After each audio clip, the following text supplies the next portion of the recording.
Chapter 361. Facing Ling Yunha's invitation, Mo Tiange considered it again and again but still didn't give a definite answer. Although Ling Yunha's words were very good, it was too risky to say yes just like that. Ling Yunha felt very regretful about this, but he politely asked Mo Tiange to think about it. Mo Tiange agreed. It wasn't that she wouldn't go. After all, Ling Yunha's identity was clear. If he became the head of Jiuyuan sect, it would be much more convenient for her to make friends with him in Yunzhong. Even if he couldn't become the head, it would be very beneficial for her to know an elder of Jiuyuan's sect now that she was alone in Yunzhong.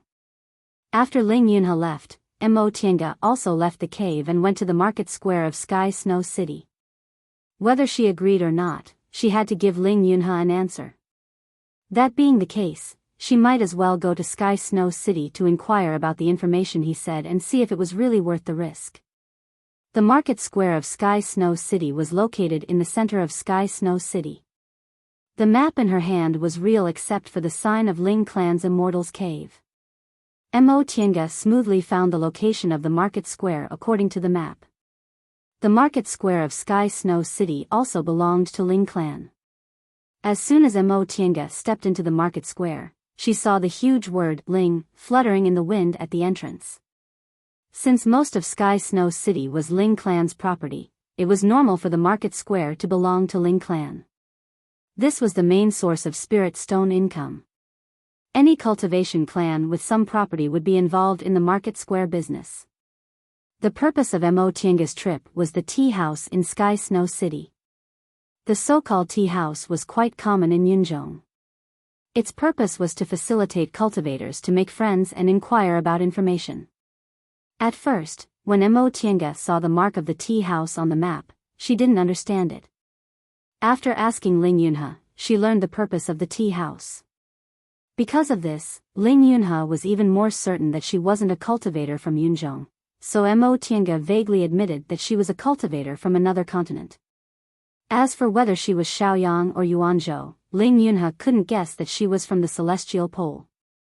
After all, the Celestial Pole and Yunzhong were separated by the South Sea, and they hadn't had much contact for more than 100,000 years. The tea house in Sky Snow City looked like a rather simple shop. However, there was a tall flag with the word tea on it that was faintly glowing, which made it seem unusual. In Yunzhong, the tea house's flag was very particular.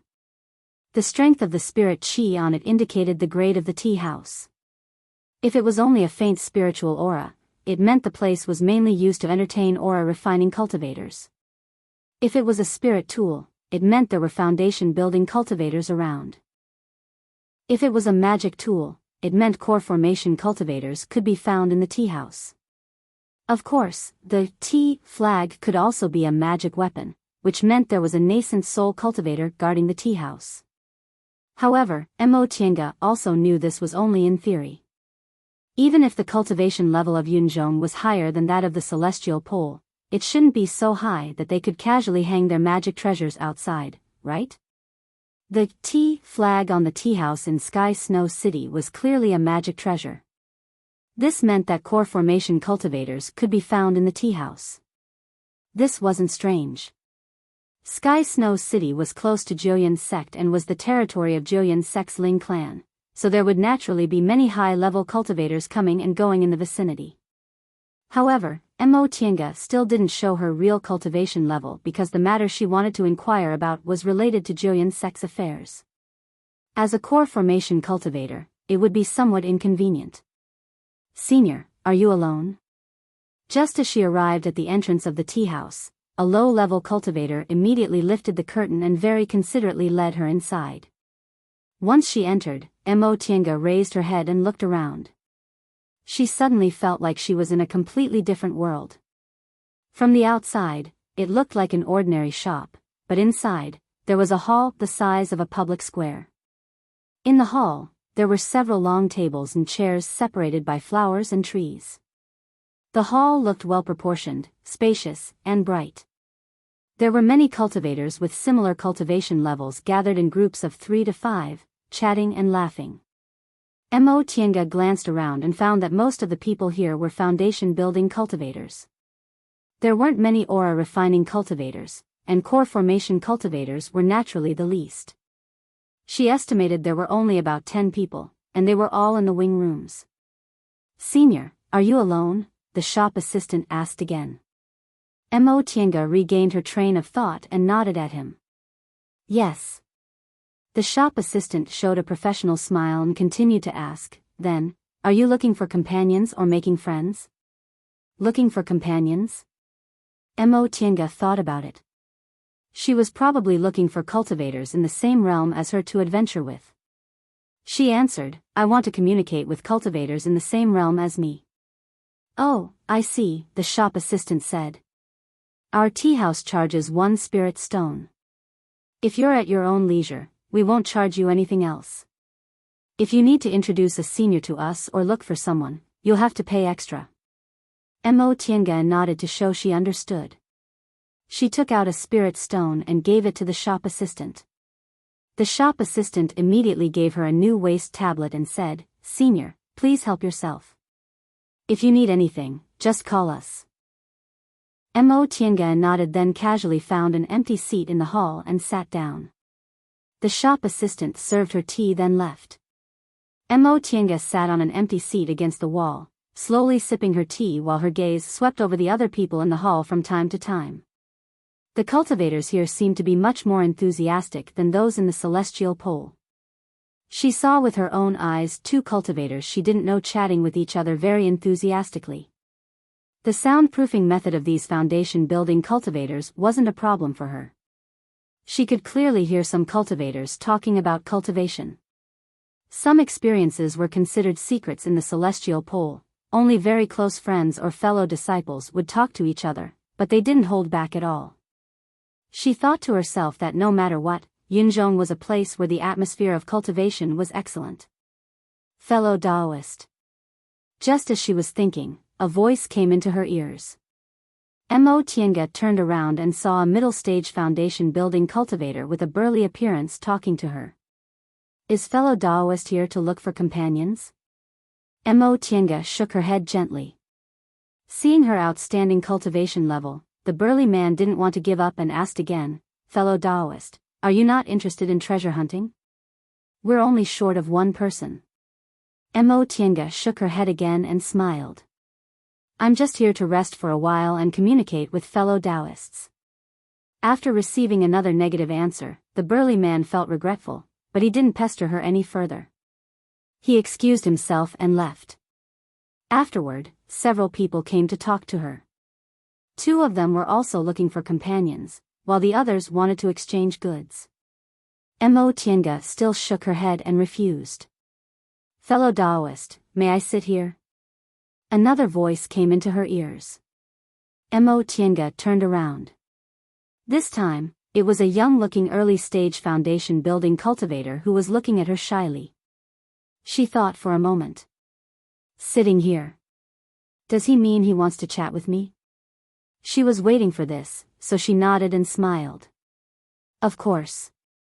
The young man was overjoyed to see her polite attitude. Mo Tienga's current cultivation level was in the late stage of the foundation building realm. The foundation building realm wasn't the aura refining realm. There was a huge difference between the early stage and the late stage. A late-stage cultivator was equivalent to several early-stage cultivators. The young man sat down.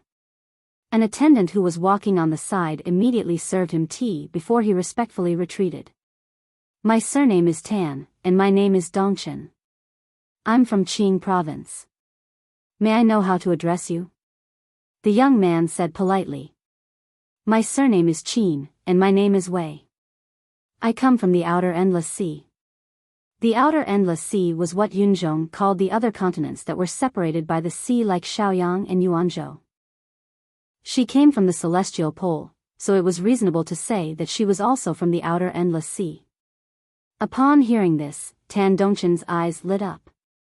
"Since you're from the outer endless sea, you must be very knowledgeable." Mo Tienga smiled and didn't deny it. "I've just been to a few places." She raised her head and looked at the young man. He was very young, only in his early 20s. His expression was bashful, as if he was not good at socializing with people. However, he was polite and well-educated. Based on her experience, this youth was only in the early stage of the foundation building realm. His appearance also didn't look like he'd taken look-preserving pills or the like. His movements were very youthful, so he should have just built his foundation. Maybe he was only in his 20s or 30s. With that thought, she asked, "Fellow Daoist Tan, you're so young. Did you just build your foundation?" Tan Dongchen's eyes widened in surprise. How did fellow Daoist Qin know? Mo Tiange smiled. It's just experience. The longer you live, the more you'll see. Oh. Upon hearing her answer, Tan Dongchen looked a bit disappointed. He'd been observing this female cultivator for a long time. She looked young, had a gentle temperament, and sat there quietly. Although she wasn't very beautiful, she was very attractive. This kind of female cultivator was very rare in Yunzhong. Her high cultivation level was one of the reasons she had such a high cultivation level, but what was rare was that she was very amiable and always had a smile on her face, leaving a good impression on others. He summoned his courage to come forward and talk to her. He always felt that although this girl was already in the late stage of the foundation building realm, she should be very young. Maybe she was only in her 70s or 80s, so she shouldn't be much older than him. However, Mo Tiange's words just now hinted that he was quite old, which made his guess come to nothing. He was very disappointed. However, no matter how disappointed he was, being able to communicate with a fellow late-stage foundation building cultivator was something he could only hope for. Therefore, he quickly cheered up and said to Mo Tiange with a smile, "Fellow Daoist Qin's eyes are really sharp. I've indeed just built my foundation and came out to travel." Mo Tiange nodded with a smile. Her gaze lingered on Tan Dongchen for a while, then she asked, "Fellow Daoist Tan, you have an extraordinary bearing. Are you a disciple of a big family?" This question made Tan Dongchen look slightly proud. He nodded and said, "Yes, I'm a disciple of the Tan clan in Qingzhou." Tan clan in Qingzhou. Mo Tiange wasn't from Yunzhong, so she knew nothing about it. However, judging from Tan Dongchen's expression, it should be a famous big family, so she took the opportunity to praise him. "I see. Fellow Daoist Tan is a disciple of a big family and is also young and promising. You're really a young talent." I wouldn't dare. Upon hearing her praise, a shy smile appeared on Tan Dongchen's face again. "I'm nothing in the clan. I only built my foundation when I was in my 30s. My elder brothers built their foundation when they were in their early 20s. I'm far behind them." "Huh? Really?" Mo Tiange raised her eyebrows and said with a smile, "Building your foundation in your 30s is quite rare. Even elite disciples of big cultivation groups can only do this, right?" Tan Dongchen scratched his head embarrassedly and changed the topic. "Let's not talk about me. Fellow Daoist Qin, you're from the outer endless sea. Why did you come to Yunzhong?" "I've never seen a person from the outer endless sea."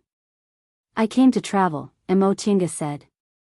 "I just came from North Pole Island and haven't been in Sky Snow City for long. I heard there's a tea house in Sky Snow City, so I came to take a look and communicate with fellow Taoists in Yunzhong. Maybe it'll be helpful for my cultivation." She looked at the young man and smiled. "Fellow Daoist Tan, since you're a disciple of a big family, presumably your vision is also extraordinary. I wonder if you'd like to share your cultivation experience with me?" Chapter 362. After talking with Tan Dongchen for a while, Mo Tiange soon figured out what happened. The Azure Province was a large city only a few hundred kilometers away from Sky Snow City.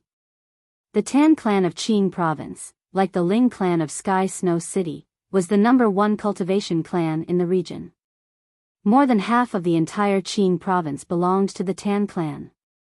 However, unlike the Ling clan, though the Tan clan was inextricably linked to the Jiuyan sect, they did not belong to the Jiuyan sect in name. In reality, the Tan clan did not belong to any sect. In their clan, the strongest was a nascent soul cultivator, and there were also several core formation cultivators, as well as countless foundation building and chi refining disciples. Such a great cultivation clan was not inferior to an ordinary mid-sized sect. Among the large sects, they often held a decisive position. However, the Tan clan was not a member of some great sect. They used the clan as their foundation, and recruited outer sect disciples. Over the past several thousand years, they had become more and more powerful in the Azure province, and their might was no different from that of a sect. It could be said that they were actually a sect, just a family clan. And the reason why the Tan clan was able to gain a foothold in Azure province was also because of their relationship with the Julian sect. Tan Dongchen said that because of their close proximity, the Tan clan had in-laws with many clans in the Julian sect, including the Ling clan. Mo Tiange had been in Xianqing school for a long time, so she knew that many clans in this kind of big cultivation group relied on marriage to stabilize their relationships. She immediately understood that Tan clan also used this method to form a beneficial alliance with Julian sect. That was why they were able to develop such a great clan right next to Julian sect. After learning about all this, Mo Tiange really admired the successive clan masters of the Tan clan. Julian sect status in Yunzhong was even stronger than that of Tiandao's sect in the Celestial Pole. Tiandao's sect was known as the #1 cultivation group in the Celestial Pole, but among the 7 great cultivation groups, Xianqing School and Gujin sect weren't much weaker. But in Yunzhong, Julian's sect was not only the #1 sect for cultivators, it was also the #1 sect for all cultivators. Ever since the decline of Dawning Pill sect, no sect in Eastern Tang had been strong enough to catch up to Julian sect. They could only watch as Julian's sect grew stronger and stronger. After thousands of years, the current Julian sect could be said to be a great crocodile in the clouds. No one dared to block its path. Not only had the Tan clan established a firm foothold by the bedside of the Julian sect, they had even developed and become stronger. This kind of ability to wield power and influence was truly impressive. Among the people Mo Tiange knew, even Luo Fengxue, who always talked like a human or a ghost, didn't have this kind of ability. Although they said they were exchanging cultivation experiences, in fact, with the gap in their cultivation levels, it was Mo Tiange who was giving Tan Dongchen pointers. Tan Dongchen knew that he had taken advantage of the situation, so he had nothing else to say. He told him about the situation in Yunzhong, especially about the Julian sect. The management style of the Julian sect was different from that of the large sects in the Celestial Pole.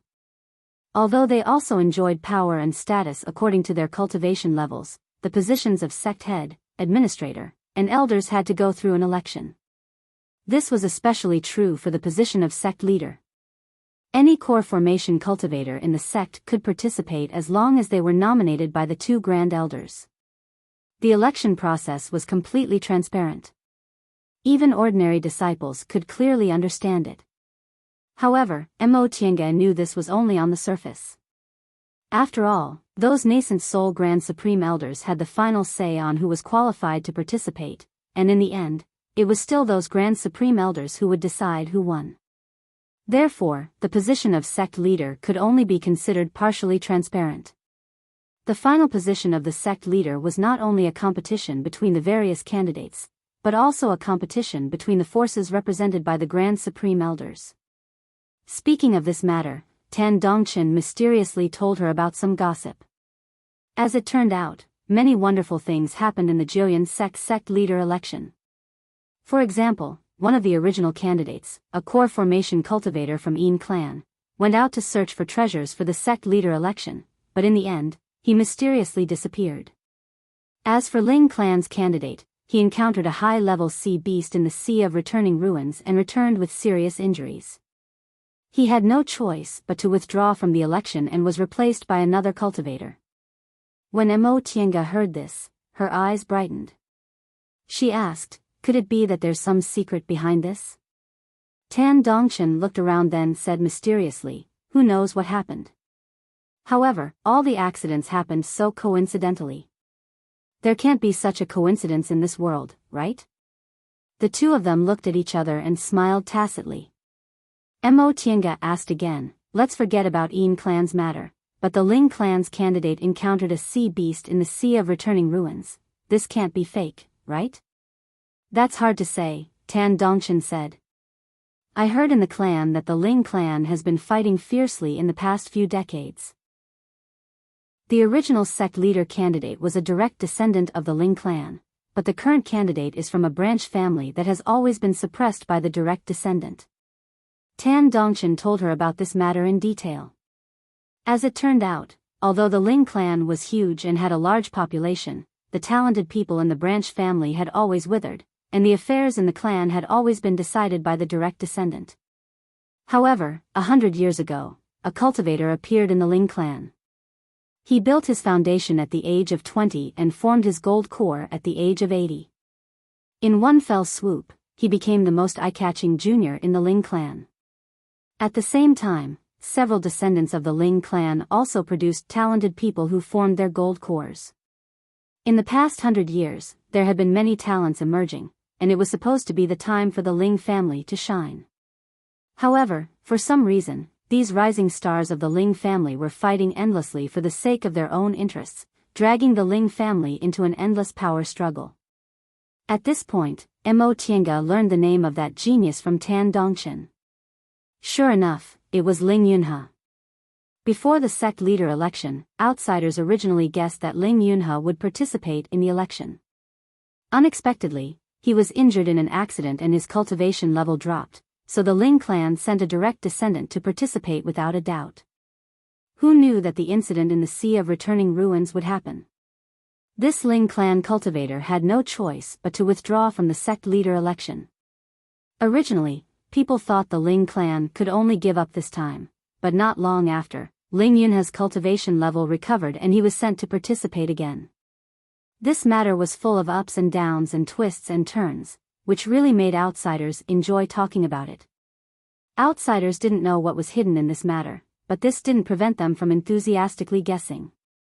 Mo Tiange listened to several versions relayed by Tan Dongchen and was so happy that she almost couldn't hold back. Among them, some said that Ling Yunhe was suppressed by the direct descendant and was unwilling to withdraw from the sect leader election, so he plotted against his clan elder brother. Others said that the clan elder brother plotted against Ling Yunhe, but in the end, man proposes, God disposes. The funniest part was that the clan elder brother was very fond of this cousin, but Ling Yunhe was too arrogant and ignored him. Because his love for Ling Yunhe turned into hatred, he wanted to suppress Ling Yunhe in everything, so he did everything possible to prevent Ling Yunhe from becoming the sect leader. Unfortunately, he made one wrong move and in the end, he still lost. Mo Tiange was dumbfounded at first, but soon after, she held back her laughter until her stomach hurt. Immortals in the cultivation world weren't any different from mortals. There were indeed many gossips. At the very least, those who could think of this inside story were definitely not ordinary people. In the end, Mo Tiange ended her conversation with Tan Dongchen with satisfaction. Tan Dongchen received a lot of pointers on cultivation and listened to a lot of news about overseas. From Tan Dongchen, she also learned a lot about the situation of the cultivation groups in Yunzhong. Everyone was happy. Mo Tiange bid farewell to Tan Dongchen with satisfaction. Just as she was about to leave the tea house, she suddenly felt a powerful divine sense fall on her body. She narrowed her eyes. Although this divine sense was powerful, it couldn't completely suppress her, so it wasn't a nascent soul cultivator's divine sense. But if it was a core formation cultivator's divine sense, it was a bit too powerful. It should be known that she cultivated the soul refining art and was now in the middle stage of the core formation realm. Ordinary cultivators in the late stage of the core formation realm might not have a divine sense as strong as hers. However, this divine sense was undoubtedly much stronger than hers. Was this person a friend or a foe? Mo Tiange's mind spun rapidly. If it was an enemy, it didn't seem menacing. But if it was a friend, the unscrupulous probing intent was too obvious. While she was thinking about this, she heard a voice in her ear. "Miss, you're obviously a core formation cultivator. Why are you hiding your cultivation level?" It was a man's voice that sounded a bit feminine with a gloomy chill. When he spoke, he obviously wasn't in front of her, but his words seemed to be right next to her ear. Enchanting paused. With a flash of light, the heaven and earth fan immediately appeared in her hand. She stared fiercely at the room on the right. Along with her movement, the fierce intent in the divine sense, which was still restrained, immediately spread. Enchanting suddenly felt a murderous intent surging towards her as if it wanted to suppress her divine sense. In an instant, Enchanting's eyes swept around. She opened and closed the heaven and earth fan and tapped the back of her hand. An invisible barrier appeared around her, protecting her tightly. Huh? The man was surprised, but then he smiled. Interesting, really interesting. Enchanting also smiled. She tapped the back of her hand with the heaven and earth fan and looked at the room. Fellow Taoist, relying on your powerful divine sense to bully others doesn't seem good, does it? Such an unforeseen event made the attendants in the tea house look at her in surprise, but none of them dared to step forward. Only now did they realize that this seemingly young girl was actually a core formation cultivator. Bully? Haha. Along with the laughter, the door of the room was opened and a black-robed man appeared at the door. He wore a black cloak embroidered with golden silk, looking very gorgeous. He looked young and his face was like the autumn moon. He was unexpectedly very handsome. However, no matter how one looked at him, this handsome young man's fair face exuded a strange aura, and the aura around his body was heavy with devil aura. The late stage of the core formation realm. Enchanting's expression was solemn. She stared at this person and cautiously clenched the heaven and earth fan in her hand. This person definitely wasn't a Tao cultivator. From the looks of it, he should be a beast cultivator or a devil cultivator. Seeing her movements, this person smiled slightly. Miss, you're already in the middle stage of the core formation realm, and your divine sense is so powerful. How can you say it's bullying? I'm not sure I can win against you. Enchanting snorted coldly. If it's not bullying, you and I don't know each other. Why did you use your divine sense to suppress me? This person blinked and a look of sudden realization appeared on his face. He then bowed and said, if that's the case, it's my fault. I'll apologize to Mississippi. Oh, let me formally introduce myself to Mississippi. My name is Xianyue, and people call me Devil Monarch Xianyue. May I know Mrs. Great Name? Chapter 363. After living for 100 years, cultivating to the core formation realm and seeing a lot of cultivators, Enchanting discovered one thing: as long as a person had a firm Tao heart, regardless of whether they were men or women, they would always address them as fellow Taoist. However, when they saw them, they would address them as Mississippi. Most of the time, they had the intention of being a man or a woman.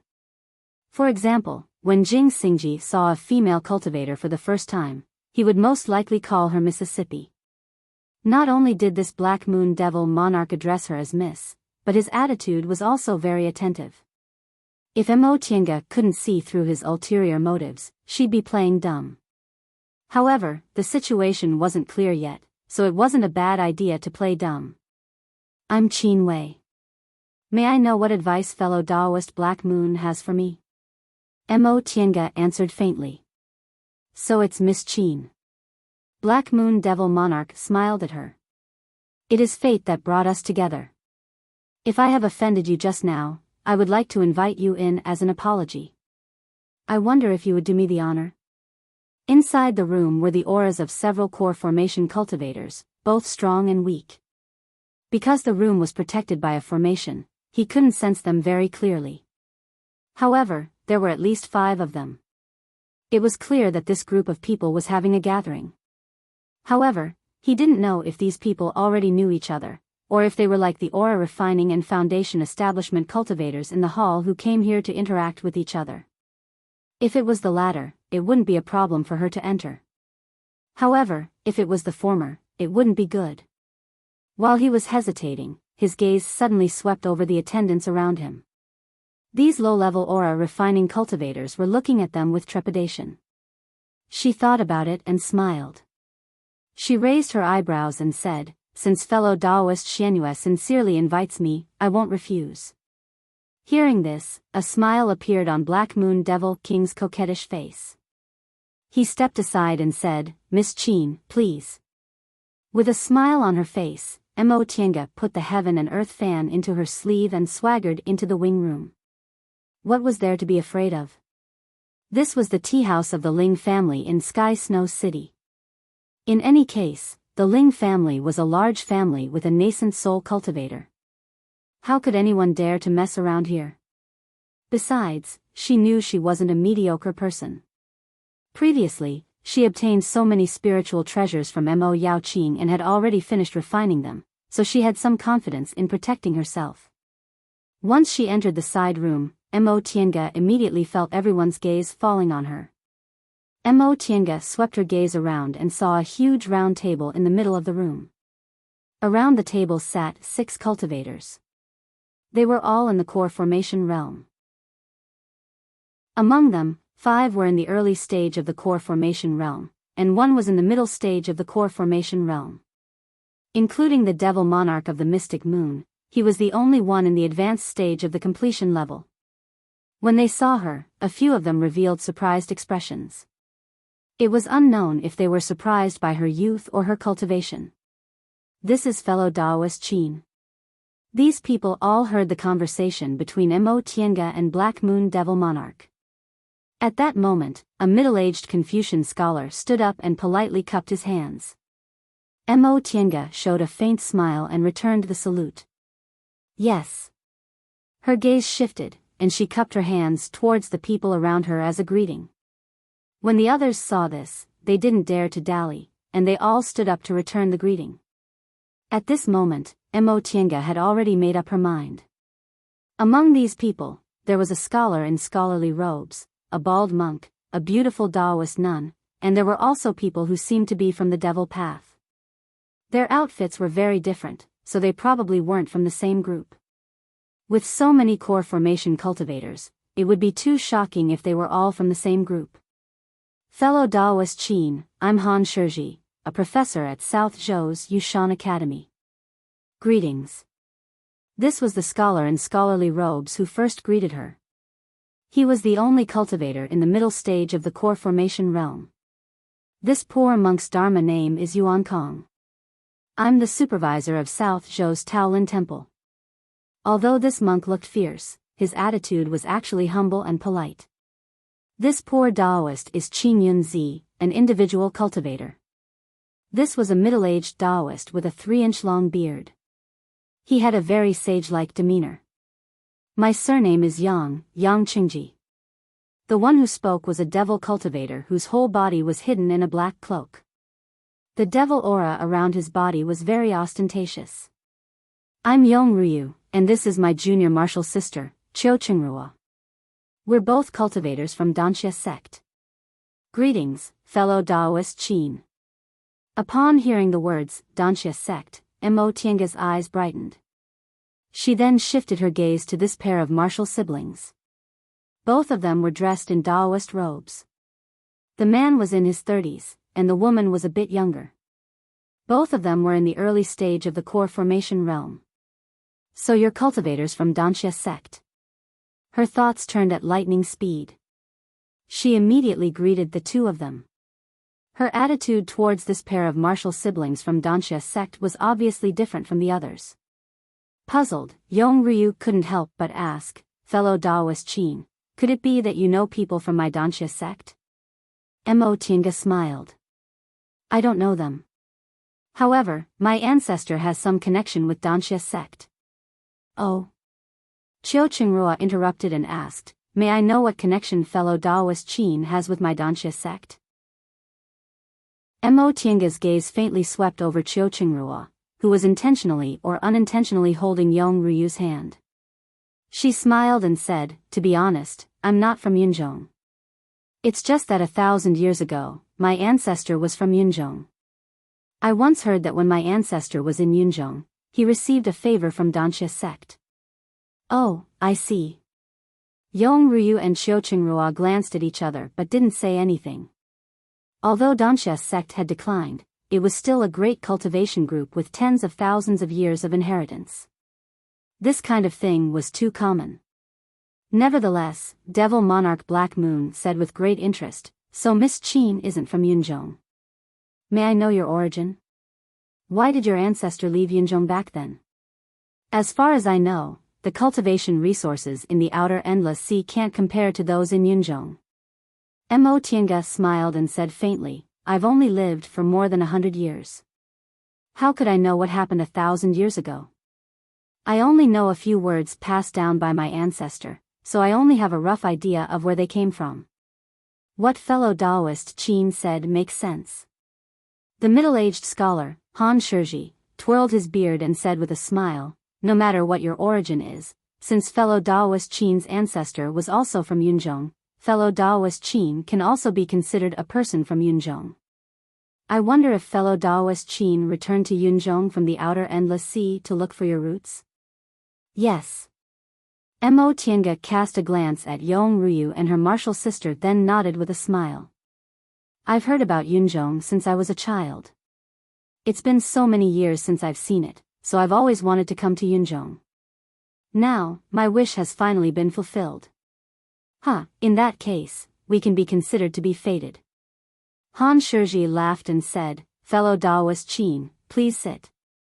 It's too impolite to keep fellow Taoists standing." Mo Tiange still had a smile on her face. She cupped her hands at the 7 people around her, then calmly picked a seat and sat down. "Fellow Taoist Qin." This time, the one who spoke was Qin Yunzi. Compared to Han Shiji, his attitude always carried the estrangement characteristic of individual cultivators. At this moment, he cautiously sized up Mo Tiange, then asked, "Since fellow Taoist's cultivation level is in the middle stage of the core formation realm, why are you pretending to be a foundation-building cultivator? If it wasn't for fellow Taoist Xuanyue's secret technique, we would have missed you." Upon hearing this question, the 7 people's gazes all fell on her. Mo Tiange knew that although they politely invited her in and greeted her, they were still wary of her. She calmly said with a smile, "To be honest, although my ancestors all came from Yunzhong, for more than 1,000 years, almost no other ancestors have set foot here, so I know nothing about Yunzhong. Before I left this time, my master repeatedly warned me to be careful and not to think I can run amok just because I have a small cultivation level. There are many talented people in Yunzhong, and every cultivator has extraordinary strength. I mustn't offend others just because I have some magic weapons." Because of this, when I arrived in Yunzhong, I was unfamiliar with the people and the place, so I didn't dare to rashly reveal my cultivation level. What she said was half true and half false. Before she left, Lord Taoist Jinghe indeed warned her to be careful when she went to Yunzhong, which was separated by the ocean. However, Lord Taoist Jinghe was a flamboyant person, so it was impossible for him to say things like not to offend others. Nevertheless, the core formation cultivators present didn't know this. They only felt what Mo Tiange said was reasonable. Moreover, everyone could hear the admiration she had for Yunzhong in her words. Everyone felt that it was very useful, so they let go of their guard against her. "I see. Fellow Taoist Qin is really cautious. But in fact, you don't have to. We cultivators in Yunzhong, whether we're Taoists, Confucians, Buddhists, or devils, don't have any deep hatred. We always don't offend others if they don't offend us. As long as fellow Taoist Qin didn't do anything taboo, we won't show hostility to others at will." Mo Tiange smiled apologetically. "Just now, I chatted with a little friend in the hall for a while, so I also learned about this. It's just that I didn't expect fellow Taoist Xuanyue to see through my disguise before I left. Speaking of this, I'm very curious. I'm not boasting, but my breath-concealing technique is passed down from my ancestors. Even nascent soul seniors might not be able to see through it. How did fellow Taoist Xuanyue know my real cultivation level at first sight?" This was indeed something Mo Tiange was surprised about. It was fine if Ling Yunhe saw through it. In fact, he only inferred she wasn't a foundation-building cultivator from the aura of spiritual treasures on her body and didn't really see through it. However, Devil Monarch Xianyue was different. His divine sense was very strong, even stronger than hers, who cultivated the soul-refining art.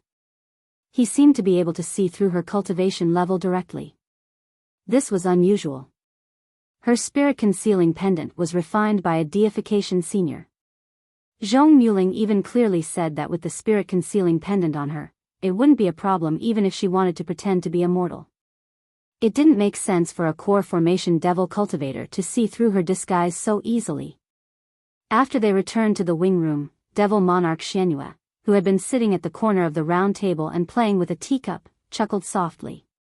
His gaze swept over Emo Tiange and he reached out to stroke his hair narcissistically. He then said, "What's so strange about this? Miss Qin is a Dao cultivator, so you don't understand the matters of us devil cultivators. We devil cultivators naturally have some secret techniques that are very different from you Dao cultivators. To be honest, Miss Qin, your breath-concealing technique is very outstanding. You've been in the hall for so long, but I've never noticed it. However, before we left, you unintentionally released your divine sense, and divine sense happens to be the field I'm most proficient in. Hee, so I noticed it." What he said was equivalent to not saying anything. However, Mo Tiange also knew that some secret techniques would never be taught to outsiders, not even to devil cultivators. Nevertheless, at least she knew what she had overlooked. Devil Monarch Xianyue mentioning divine sense made her realize that she was indeed a bit conceited about her divine sense being superior to others, so she unintentionally released it. Just now, before she left, she just swept the entire tea house with her divine sense out of habit. If it was someone else, they wouldn't have noticed it at all. However, Devil Monarch Xianyue's divine sense was astonishing, so he saw through her. It seemed she still had to be a bit more cautious. Even if she had the spirit-concealing pendant, she still had to do other things flawlessly. Chapter 364. As it turns out, fellow Daoist Blackman's divine sense is outstanding and you also have a secret technique. I was conceited, Mo Tiange flattered Devil Monarch Black Moon with a faint smile. The Black Moon demonic monarch's eyes wandered about, looking very pleased with himself. It was unknown whether or not he was deliberately showing off. This time, Mo Tiange finally saw through him. This devil cultivator was naturally narcissistic. He always had to maintain a natural and unrestrained demeanor. He wasn't deliberately trying to seduce her alone. If that was the case, it wouldn't be hard to get along with him. Then, the 8 of them exchanged some polite words with each other. Finally, the Black Moon Devil Monarch coughed and pulled the topic back. He swept his gaze over everyone before finally resting his gaze on Mo Tiange. "Miss Qin, just now, the 7 of us were exchanging spiritual objects. I wonder if you're interested?" When she said that, the 7 of them looked at her again. Han Shizhi said with a smile, "Most of us gathered here to look for treasures. Since fellow Daoist Qin came from the outer endless sea, I presume that the spirit items you have are very different from us cloud cultivators. Perhaps we both have something that the other party urgently needs." "Exactly." Qin Yunzi smiled. "I wonder if fellow Daoist Qin came from Shaoyang or Yuan province. I once wanted to go to the outer endless sea, but I couldn't get away. Until now, I have only been to the inner endless sea." The internal sea referred to the sea area where some islands near Yunzhong were located. These sea areas were often the strongholds for cultivators to catch sea beasts, such as North Pole Island. As for the external sea, it referred to places like Yuan Province and Shaoyang, which were separated from Yunzhong Ocean. Mo Tiange just smiled and softly changed the topic. "The place I came from is a bit different from Shaoyang in Yuanzhou.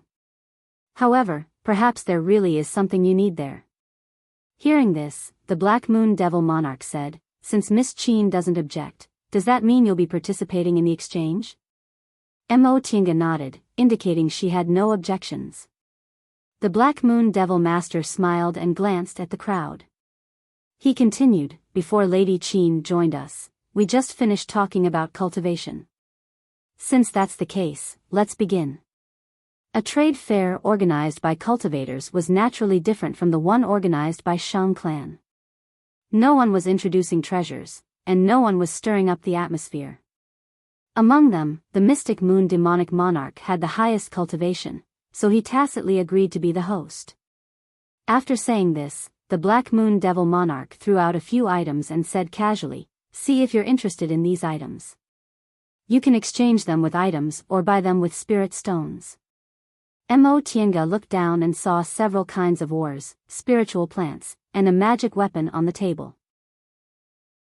The cultivation method of fiendish cultivators was different from that of Daoist cultivators. Therefore, the materials needed for elixirs and spiritual treasures were different from those for Daoist cultivators. These spiritual herbs and minerals were good materials for Daoist cultivators to refine elixirs and spiritual treasures, but they were not very useful for fiendish cultivators. This was even more so for Dharma treasures. Therefore, the Black Moon Devil Monarch did not even bat an eye when he threw these things out. Ores and spiritual plants were all good things, but Mo Tiange didn't need them. Nevertheless, that magic weapon made her take a few more glances at it. This magic treasure looked like a mottled embroidered sword. There was a lot of dust on it, but it faintly exuded an extraordinary aura of wind and thunder. She couldn't figure out what was going on with this magic treasure. If it was really a spiritual treasure, it shouldn't have such mottled embroidery, right? It wasn't like it was an ordinary iron from the secular world. But if it was an ordinary object, how could it have such a strong aura? Ordinary magic treasures would only have such an aura when they were in use. Just by throwing it here, it already had such an aura. Almost only a magic treasure with a spirit would have such an aura. The ores and spiritual plants were quickly exchanged by the other people. In the end, everyone's eyes were on this magic treasure. Like Mo Tiange, they couldn't figure out the details of this magic treasure. For a moment, they hesitated, not knowing whether they should exchange it or not. The Black Moon Devil Monarch smiled and said leisurely to the crowd, "Is everyone not interested in this Fuxing sword?" His words stunned everyone. Yong Ruyu and Qiu Qingrua looked shocked. Even Qin Yunzi, Yuan Kong, and the others' expressions froze. They stared motionlessly at the rusted sword on the table. Fuxing sword? Could it be Senior Fu Yao's Fuxing sword? Yong Ruyu stared at the rusted sword and asked nervously. The Black Moon Devil Monarch raised his eyebrows and showed a faint smile. Otherwise, fellow Daoist Yong, do you think there's another Fuxing sword? After getting an affirmative answer, everyone's expressions became more interesting. Yong Ruyu, Qiu Qingrua, and Qin Yunzi looked nervous, while Yuan Kong and Han Shiji looked odd. Mo Tiange was confused. Fuxing sword? Fu Yao? What's that? Black Moon Devil Monarch cast a glance at her and showed a bewitching smile. Miss Qin, you're not from Yunzhong, so it seems you've never heard of the Fuxing sword and Fu Yao Zi? Mo Tiange nodded. I haven't been in Yunzhong for long, so I've never heard of them. May I know what this Fuxing sword is? And who is Fu Yao Zi? Fuxing sword is Senior Fu Yao Zi's sword. The one who answered was Yong Ruyu. He took a deep breath and calmed down a little. He looked at Mo Tiange and said, Senior Fu Yao Zi is a legendary senior expert in Yunzhong. He was a cultivator from tens of thousands of years ago. He didn't belong to any sect and was just an individual cultivator. Relying on his divine power, he moved unhindered in Yunzhong. Even the cultivators from Yuanzhou and Shaoyang City had to bow down to him. When he was alive, the devil path and the Tao couldn't coexist. Because of him, the devil path was suppressed to the point where it almost had no place to stand. According to the ancient records, when he was still in the middle stage of the nascent soul realm, he fought 10 nascent soul devil monarchs alone and didn't show any signs of losing. In the end, those 10 devil monarchs had to retreat to the Sea of Returning Ruins. Not only that. Qin Yunzi's expression was full of reverence as he continued to say, although he was an individual cultivator, he created a whole set of cultivation techniques for Tao cultivators and passed them on to the world. He also shared his cultivation experience with the public without reservation, allowing many individual cultivators to walk on the right path of cultivation. In the past tens of thousands of years, although Senior Fu Yaozi didn't pass down his cultivation group and didn't have any disciples, countless cultivators benefited from him and called themselves his successors. At this point, Qing Yunzi added, "This humble Taoist is the same. There's actually such a person in Yunzhong?" Mo Tiange was greatly astonished. The path of cultivation was full of thorns and thorns. It was normal for cultivators to kill each other. Cultivation experience was a cultivator's secret, but he actually made it all public. It was really shocking. This Senior Fu Yaozi isn't just that. Han Shizhi answered with a smile. He was a professor at the academy, so his knowledge was naturally extensive. As far as I know, this Senior Fu Yaozi not only has tyrannical strength, but he also has a unique understanding of morality. I once read about Senior Fu Yaozi's morality in an ancient book. It's very different from the fellow Taoists who cultivate the Tao today. This Senior Fu Yaozi believes that cultivators have more power than mortals, so they should bear more responsibility. When a kind of power loses its restraints, it will affect the laws of heaven and earth. Therefore, not only should cultivators not kill each other, but they should also help each other. Mo Tiange was stunned. She muttered, "Shouldn't kill each other, but should also help each other, correct?" Qin Yunzi sighed and said, "Senior Fu Yaozi has always held this kind of philosophy all his life. Even if he once killed someone, he could still let go of the enmity with a smile. He's really magnanimous. This kind of broad-mindedness has never been seen in Yunzhong for more than 100,000 years. He can actually cultivate to the nascent soul realm?" Mo Tiange was very shocked. Could such a person really walk to the end of the path of cultivation? Not just the nascent soul realm, Yong Ruyu said. Senior Fu Yaozi has always been moving unhindered in Yunzhong. It's said that he finally advanced to the deification realm. However, this is only a legend. There are many different opinions about Senior Fu Yaozi's final outcome in ancient books, so no one knows which one is true. But one thing is certain. Black Moon Devil Monarch answered. He seemed to be very disapproving of Yong Ruyu, Qing Yunzi, and the others' words, and his expression was very unhappy. Fu Yaozi is the idol of all cultivators in Yunzhong. Just now, Yong Ruyu said that in the era Fu Yaozi lived in, Yunzhong's Tao and Devil Monarchs were irreconcilable, and Fu Yaozi once defeated 10 Devil Monarchs. Black Moon Devil Monarch was a devil cultivator, so he naturally didn't like Fu Yaozi. However, no matter how much he disliked him, he had to admit that Fu Yaozi's strength was indeed outstanding. I see. Mo Tiange was very fascinated. Unfortunately, this Senior Fu Yaozi lived tens of thousands of years ago. Otherwise, I really want to see his elegant demeanor. We Tao cultivators are all like this. Seeing her fascinated expression, Yong Ruyu immediately felt close to her, so she said with a smile. However, Qiu Qingrua glared at her angrily and pinched her hand. Seeing this scene, Mo Tiange couldn't help but smile. No matter how clumsy her eyes were, she could see that this pair of martial brother and sister had a relationship. Now that her heart belonged to someone else, she naturally wouldn't provoke others. However, this Qiu Qingrua was too nervous. Could it be that just because a woman said something to Yong Ruyu, she would suspect that she had a disloyal heart? Yong Ruyu didn't seem to notice it at all. Her gaze once again fell on the Fusheng sword on the table. Fellow Taoist Black Moon, where did you get this Fusheng sword? If it's Senior Fu Yaozi's relic, it must be extremely expensive.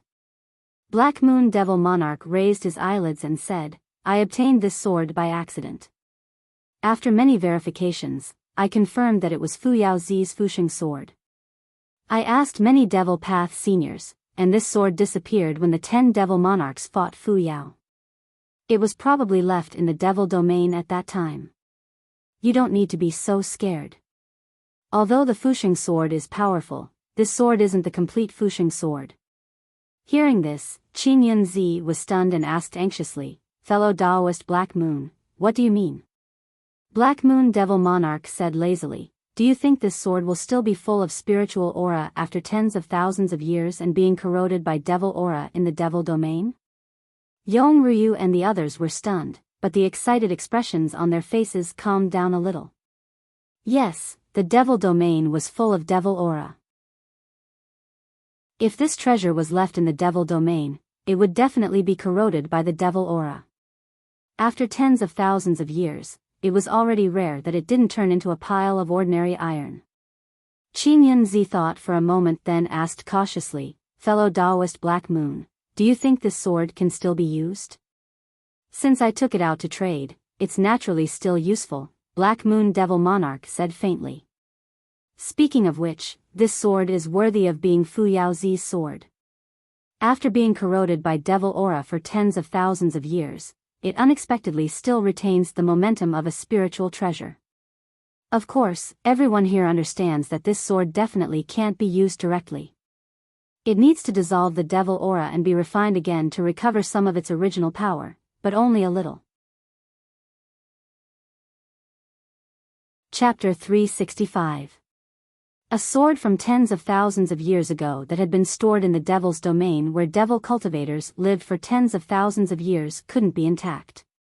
Yong Ryu and Qin Yunzi also understood this point, but they still couldn't hide their disappointment after hearing Black Moon Devil Monarch's words. This was Fu Yaozi's sword, but it still had this kind of momentum.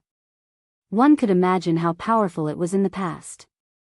Of course, if it hadn't been corroded by devil aura, nascent soul cultivators wouldn't have had the chance to take a fancy to core formation cultivators like them. After figuring this out, the two of them regained some of their composure. Qin Yunzi looked at the sword and asked cautiously, "Fellow Taoist Black Moon, what do you want to exchange this sword for? How many spirit stones do you want?" Black Moon Devil Monarch played with the spirit stones he had just exchanged and said casually, "We devil cultivators are different from you righteous cultivators. We need a special mental cultivation method to absorb spirit stones for our own use. Usually, we just use them like money. So, you don't have to exchange them for spirit stones. If you see something suitable for devil cultivators, just give it to me." When he finished speaking, Qin Yunzi and Yong Ryu both had a troubled expression on their faces. It wasn't easy to find things for devil cultivators. After all, the spiritual aura of heaven and earth was the main source of energy for devil cultivators. In the beginning, devil cultivators used spiritual aura for their cultivation. Later, devil cultivators gathered in one place to cultivate, and the devil's domain was full of devil aura. Things that could be directly used by devil cultivators usually grew in devil's domain. There weren't many devil's domains in Yunzhong, only some specific places in northern Qilan Nation. The devil's domain was small and didn't have many resources. If there were, they would have been taken away by the local devil cultivators. They were pure Dao cultivators, so where could they get things for devil cultivators? Devil Monarch Black Moon obviously understood their difficulties, but he didn't back down. He picked up the rusty Fusheng sword, cast a sidelong glance at the two of them, then looked at Mo Tiange. "Miss Qin is also a cultivator. Are you interested in this Fusheng sword?" Mo Tiange glanced at Yong Ryu and Qin Yunzi, then said, "I'm naturally interested, but fellow Taoist Yong and fellow Taoist Qin Yun are very interested in this sword. I've only just arrived here, so how could I snatch it away?" He paused for a moment before continuing, "Moreover, it's really hard to find demonic cultivators' items. I'm afraid that fellow Taoist Xianyue won't be interested in the things I have on me." The Black Moon Devil Master smiled and said, "What's wrong with that? It's up to me whether I like him or not.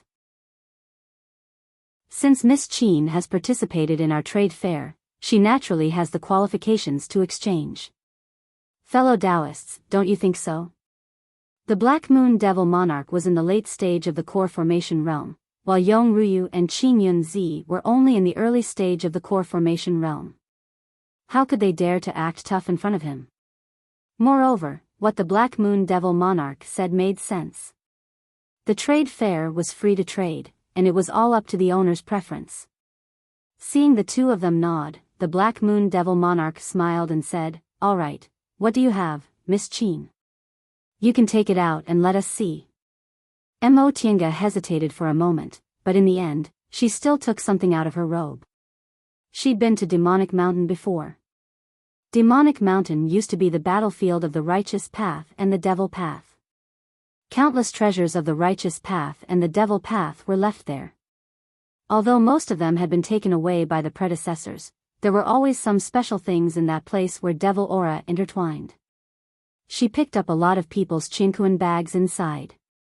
Qin Shi wasn't interested in these things, so he practically put them all into her pocket. There were some strange things produced on Demonic Mountain, but she didn't know much about devil cultivators, so she didn't know whether these things were useful or whether Black Moon Devil Monarch would like them or not. The Black Moon Devil Monarch watched as she took out a chinkuan bag from her robe and took out things one by one. At first, his expression was indifferent, probably because these things didn't catch his eye. But as Mo Tiange took out more and more things, the Black Moon Devil Monarch's expression gradually became a bit surprised. When she took out one thing, he actually stood up abruptly. Mo Tiange stopped. The thing she took out was a jade box with a small black flower inside. She didn't know what it was, but she felt the devil aura was very heavy. She looked at Black Moon Devil Monarch's expression and thought this must be some kind of treasure to be able to shock a core formation devil cultivator so much. It was to the extent that even the other devil cultivator, Yang Qingji, who had not made a sound and was quietly sitting in the corner, moved his body, his gaze fixed on her hand. This thing. Does fellow Taoist Black Moon like it? Black Moon Devil Monarch exhaled and slowly recovered his bewitching and narcissistic expression. He nodded and said, "This flower is called Devil Gathering Flower. It can only grow in places where devil aura is very abundant. The flower in Miss Qin's hand is at least 2,000 years old. It's enough to exchange for this Fusheng sword." Mo Tiange nodded and smiled. "Fortunately, if it still doesn't work, I'll have to give up." "Does fellow Taoist Black Moon mean you're willing to exchange the Fusheng sword for this devil gathering flower?" "Of course." Black Moon Devil Monarch simply threw the Fusheng sword in his hand to her. "This sword belongs to Mississippi." Mo Tiange closed the jade box and also threw it to Black Moon Devil Monarch. The two of them confirmed it and the transaction was completed. Both Yong Ryu and Qin Yun Zi sighed when they saw this. This fellow Taoist Qin was also a Tao cultivator. Since she heard about the Fusheng sword's origin, she naturally wouldn't give it to her. The two of them could be considered to have missed the opportunity to obtain the Fusheng sword. After Black Moon Devil Monarch and Mo Tiange finished their transaction, Ang Qingji, who had been silent all this time, suddenly spoke and stopped Mo Tiange from putting the things away. "Fellow Taoist Qin, these things are all devil cultivators' things. Are you willing to exchange them?" Mo Tiange smiled. "Of course. I'm a Tao cultivator. What use do I have for these things?" Yang Qingji thought for a moment, then opened his chinkuan bag and threw several things out. "Then fellow Taoist Qin, take a look. Do you need these things?" Mo Tiange stared at the things Yang Qingji threw on the table. They were all beast cores, most of which were 5th and 6th rank. There were more than a dozen of them. This surprised Mo Tiange a bit. Yang Qingji was only in the early stage of the core formation realm, but he actually had so many 5th and 6th rank beast cores. Apparently, his skills were quite extraordinary. She once heard that although devil path cultivators were prone to chi energy deviation, their fighting abilities were stronger than righteous path cultivators in the same realm. She was skeptical at first, but now that she saw Yang Qingji taking out so many beast cores so easily, it was most likely true. These beast cores made the others very envious. Even Han Shizhi gasped in admiration several times. Beast cores were one of the few things that didn't belong to the righteous path or the devil path. Both righteous path and devil path cultivators could use them. The difference was that righteous path cultivators mostly used them to concoct medicinal pills, while devil path cultivators mostly swallowed them directly. It wasn't that she didn't want these beast cores. They were equivalent to medicinal pills. She also learned the method of directly taking beast cores from Bishuan Court, so she could use them all no matter how many she had. However, the problem was that she didn't know the value of these devil cultivator things in her hands, so she didn't know how to exchange them. She thought for a moment then said, "What does fellow Taoist Yang want to exchange for?" Yang Qingji's expression couldn't be clearly seen under his cloak. He said faintly, "Fellow Taoist Qin, you should know the value of these beast cores. They're enough to exchange for most of the things on the table. If fellow Taoist Qin trusts me, are you willing to let me choose for myself?" Mo Tiange only considered it for a moment before she smiled and agreed. "Sure." Yang Qingji nodded. "Thank you." As he spoke, he raised his hand.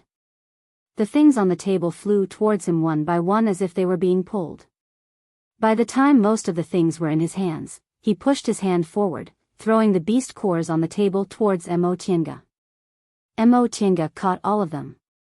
She only took a brief look at the quality of the beast cores, then threw them into her Qingquan bag. She then put away the remaining things on the table. After this transaction was completed, the scene was silent for a while. Because the things Devil Monarch Black Moon took out were too astonishing, the people behind him simply couldn't muster up the spirit to continue the transaction. In the end, it was Devil Monarch Black Moon who broke the silence.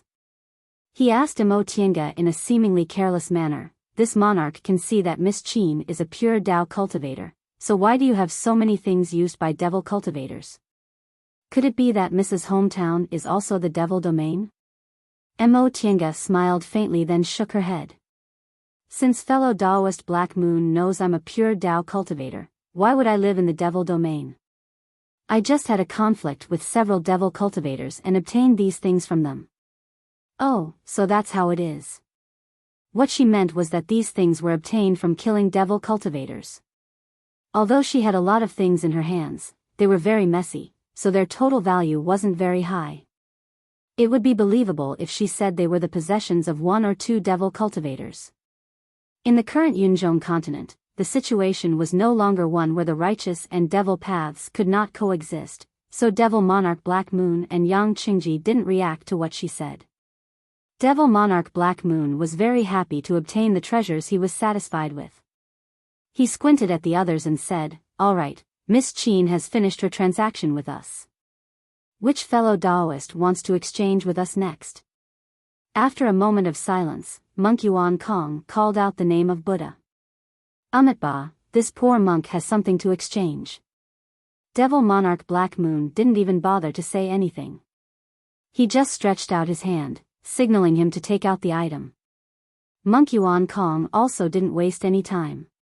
He directly took out a jade box and opened it.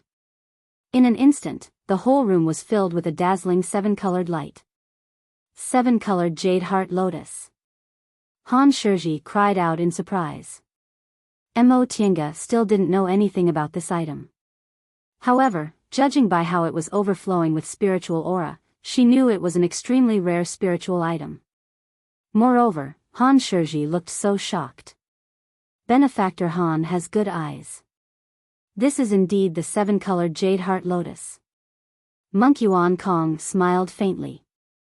Although his appearance was very ugly and looked quite ferocious, his smile was filled with a kind and holy feeling. Perhaps this is the so-called Buddha's nature? Mo Tiange thought to herself. What does Master Yuan Kong want to exchange for? The one who spoke was Qiu Qingrua. She stared unblinkingly at the seven-colored jade heart lotus. Ever since Mo Tiange entered the room, this was the first time this beautiful Taoist nun acted like a cultivator instead of a wife strictly supervising her husband. Monk Yuan Kong still smiled faintly and said in a neither hurried nor slow manner, "Benefactor Qiu, this poor monk already said that in my early years, my sins of killing were very heavy. Now, I'm plagued by a demonic barrier and it's difficult for me to advance my cultivation. Therefore, I want to exchange this item for something that can reduce my sins of killing and remove my demonic barrier. Benefactor, do you have it?" Chapter 366. In the end, Monk Yuan Kong's seven-colored jade heart lotus was exchanged by Yong Ruyu with a Buddhist treasure.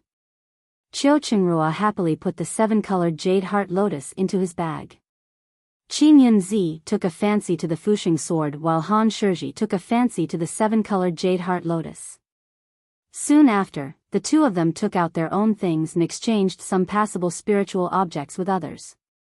The core formation cultivators were very straightforward, and there were only 8 people present, so the trade fair ended very quickly. Then, everyone began to talk about cultivation. This process was an eye-opener for Mo Tiange. It was the first time she met devil cultivators, Buddhist cultivators, and Confucian cultivators above the core formation realm. The experiences of Black Moon Devil Monarch, Yang Qingji, Monk Yuan Kong, and Han Shiji were completely different from what she had heard before. No matter what Dao they walked, they were all cultivators, so they had quite a lot in common, which helped Mo Tiange figure out some difficult cultivation problems.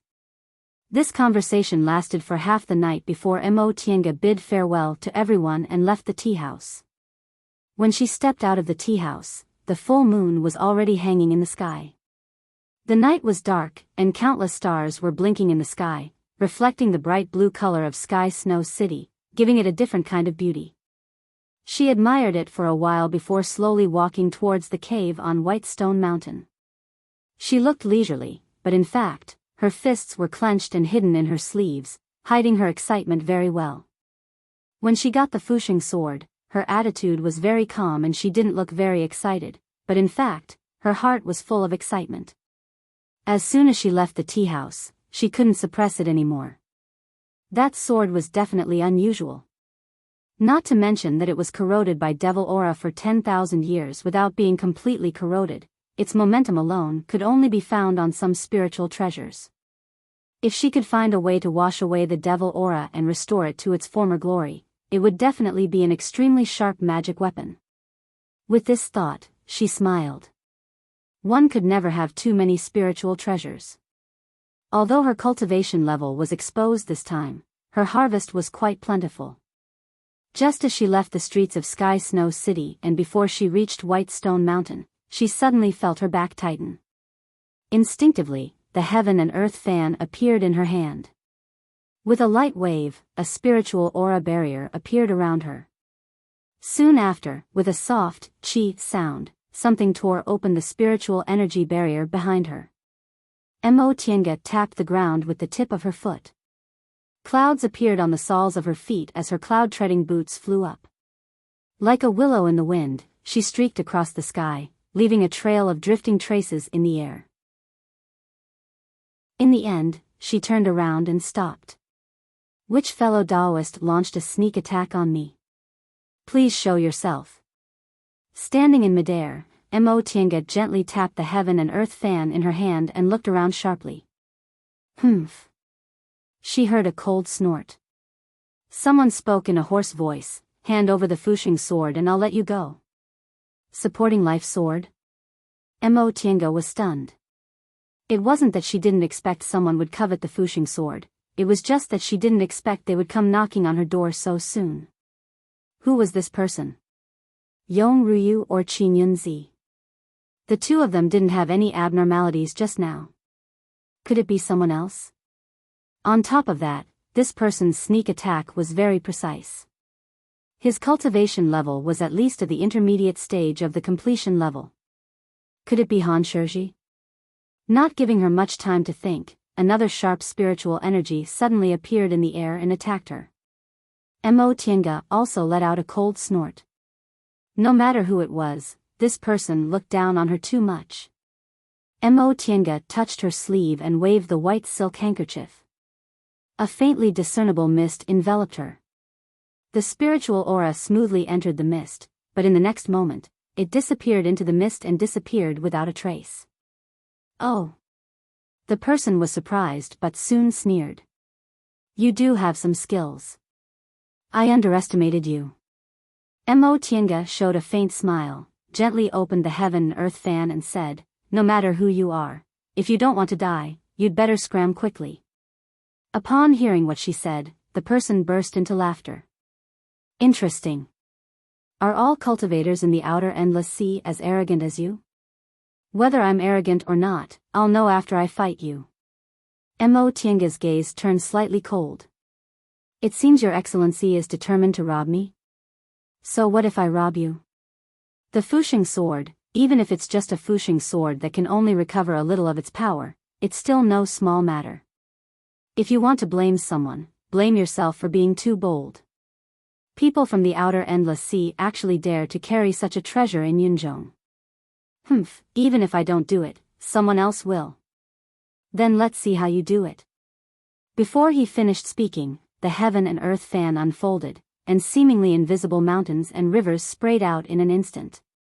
The person didn't expect Mo Tiange to act so quickly. Before he finished speaking, she had already used her magic weapon. In the darkness, a black thing splashed over, trying to block the mountains and rivers transformed by the heaven and earth fan. Mo Tiange smiled slightly and withdrew the mountains and rivers. Like a flash of lightning, she retreated dozens of feet away. With a crane cry, a red-crowned crane rushed out of the heaven and earth fan and pecked at her right side. Ah! With a cry of alarm, a figure suddenly appeared in the darkness. This person was also very fast. With a flash, he was already dozens of feet away, blocking the red-crowned crane with a huge stone. Mo Tiange waved the fan lightly, and the red-crowned crane disappeared without a trace. She smiled at the person in the darkness. Professor Han, it's really you. Dozens of feet away, Han Shizhi glared at Mo Tiange with a gloomy expression. Just now, although he blocked the red-crowned crane's attack in time, Mo Tiange was simply a diversion. She used flying needles to launch a sneak attack under the crane's cover. Although she didn't really succeed, the feeling of almost being hit was really bad. Han Shizhi always thought the level of the cultivators in the outer endless sea couldn't compare to the cultivators in Yunzhong, so he boldly came to attack her. He didn't expect Mo Tiange to have so many magic weapons in her hands. Not only did she easily dodge his rhino telepathy, but she also unexpectedly launched a sneak attack on him. He almost died because of his own carelessness. But from now on, he wouldn't be careless anymore. With the golden brush and jade inkstone in his hands, even if this woman had many magic weapons, he wouldn't lose. Mo Tiange didn't attack immediately. She looked at Han Shizhi and asked with a smile, Professor Han, I don't quite understand. Aren't you a Confucian cultivator? The Fusheng sword is a Taoist cultivator's item. What do you want it for? Humph.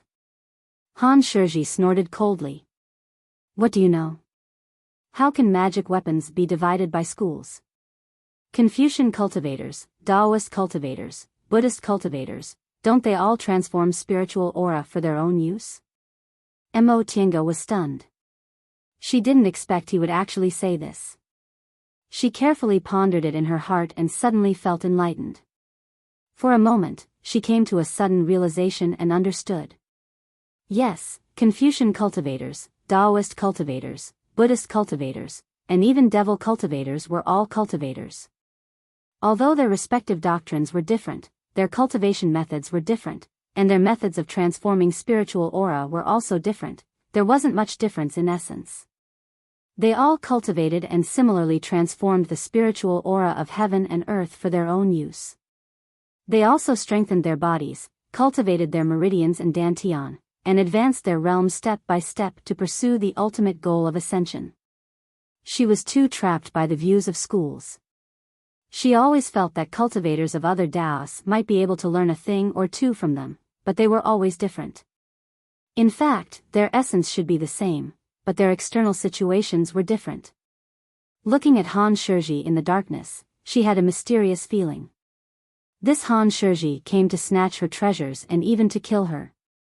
His words were very ruthless, so it was obvious that his previous erudition and elegance were all fake. In fact, he was a ruthless person. However, this person had such a deep understanding of morality, almost seeing through the true meaning of cultivators of various Taoists. His unintentional words suddenly made her feel as if her state of mind had transcended. She didn't know whether she should thank this person or not. Professor Han is really a knowledgeable person. You can actually comprehend this kind of truth. That being the case, why is your state of mind so weak? Sneak attacks aren't magnanimous. Don't you Confucian cultivators pursue upright conduct and firm will? Aren't you afraid of having inner demons? Han Shiji smiled contemptuously and looked at Mo Tiange. You don't need to talk so eloquently. You only know a little bit about us Confucian cultivators' cultivation methods. What inner demons? It's nothing more than acting against one's own morality. If there's no morality, how can there be any violation? Although your cultivation level isn't bad, you're just a silly little girl. Being looked down upon like this, Mo Tiange didn't show any anger. She pondered Han Shiji's words. If there's no morality, how can there be any violation? Is that really the case? If devil path cultivators didn't cultivate their minds, it was easy for them to suffer from chi deviation, but they could also ascend and become devils. Many nascent soul cultivators in the celestial pole were afraid of inner demons, so they wouldn't harm people's lives for no reason. Even their temperamental master was the same. However, the number one late nascent soul cultivator in the celestial pole was Master Song Feng, that fiend. The reason was actually this simple. If there's no morality, how can there be any violation? Because cultivators like them were instilled with the concept of don't lightly harm people's lives and be careful of inner demons. Since childhood, they always believed that if they hurt people for no reason, they would have inner demons. Because of this, when they hurt people for no reason, they would be trapped by inner demons. Master Song Feng said he was neither a Tao nor a devil, neither a human nor a ghost. In other words, his concept was different from that of cultivators. Could it be that because he didn't have any morality in his heart, he didn't have any inner demons even if he violated them, so he could become the number one late-stage nascent soul cultivator in the celestial pole by hook or by crook? Mo Tiange fell into contemplation. Han Shiji smiled coldly and suddenly pulled out his hand. The ink brush and the jade inkstone flew out at the same time. Fellow Taoist Qin.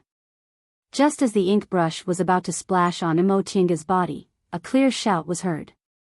Someone flew out, and a lightning-like light instantly blocked the ink brush. That person stretched out his hand, and a crescent-shaped jade knife flew back into his hand. His figure was already in front of Mo Tiange. You. Seeing the apricot-colored Taoist robe this person was wearing, Han Shiji was shocked. You're, under the moonlight. This person's cold gaze fell on Han Shiji. He said heavily, Han Shiji? You came to my Sky Snow City and killed people in my Ling clan's territory.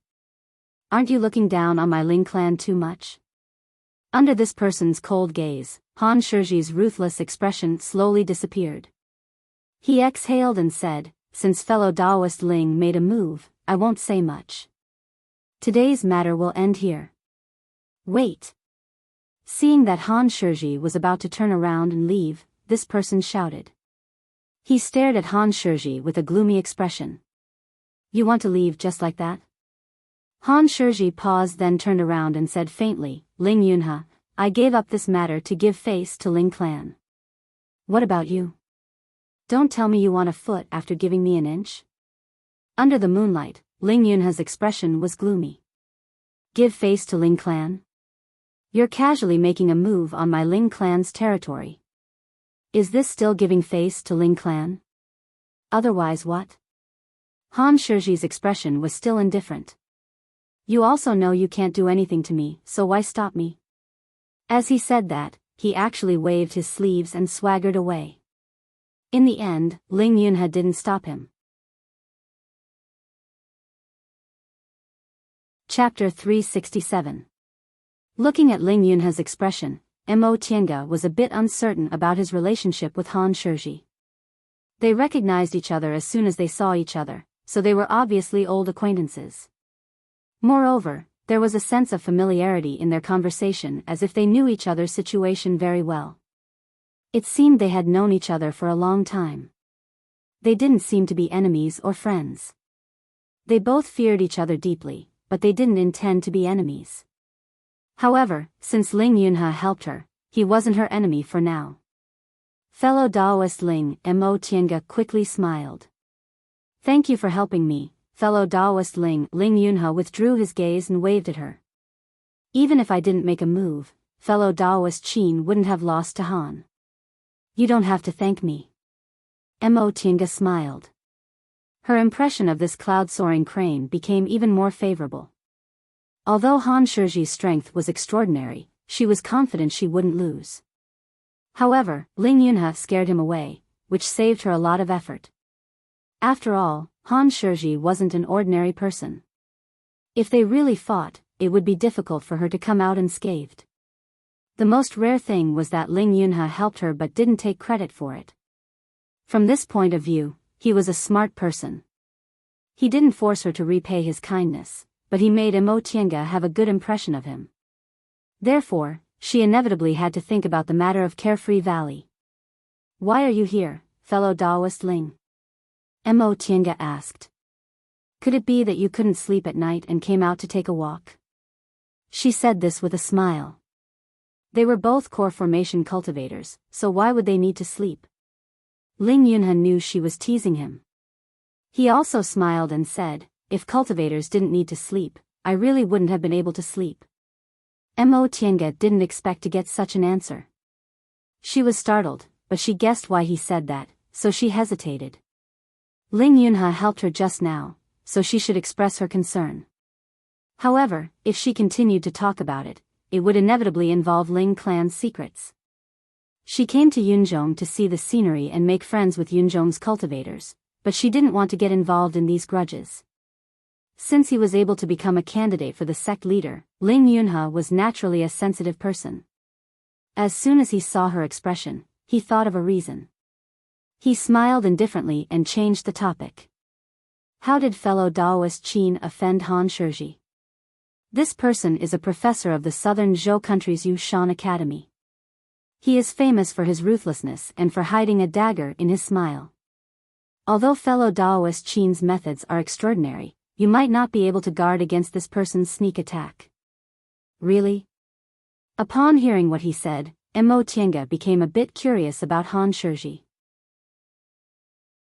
As far as I know, most Confucian cultivators cultivate their minds and cultivate their character. Why does Han Shizhi have such a personality? Ling Yunhe shook his head and let out a sigh. Although this Han Shizhi has a vicious personality, he is a genius in terms of cultivation. He liked to walk the unorthodox path, but he was very good at studying Confucian scriptures.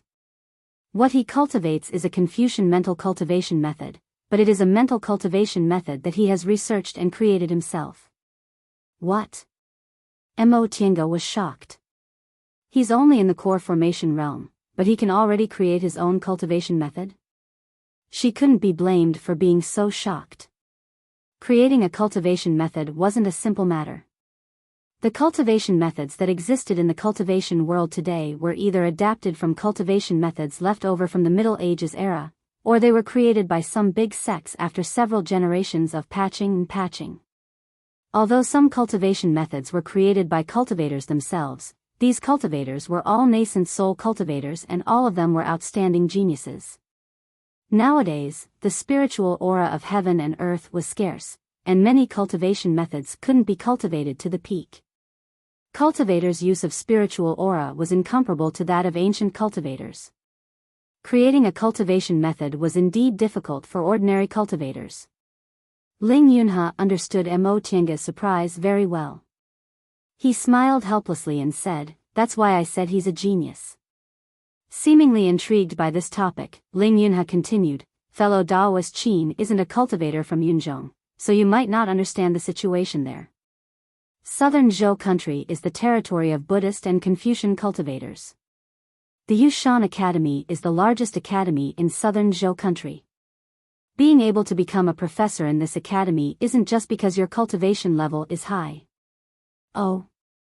I really haven't had much contact with Confucian cultivators, so I don't know about the academy's situation. Could it be that professor isn't a title for core formation cultivators?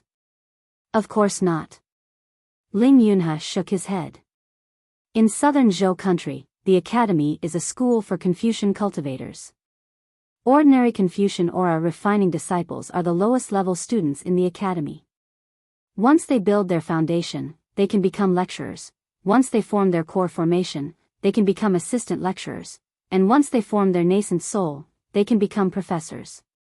Mo Tiange was stunned. Han Shizhi's only a core formation cultivator, but he's already a professor, correct? Ling Yunhe smiled. Only some publicly recognized geniuses who make contributions to the academy will be granted the title of high level.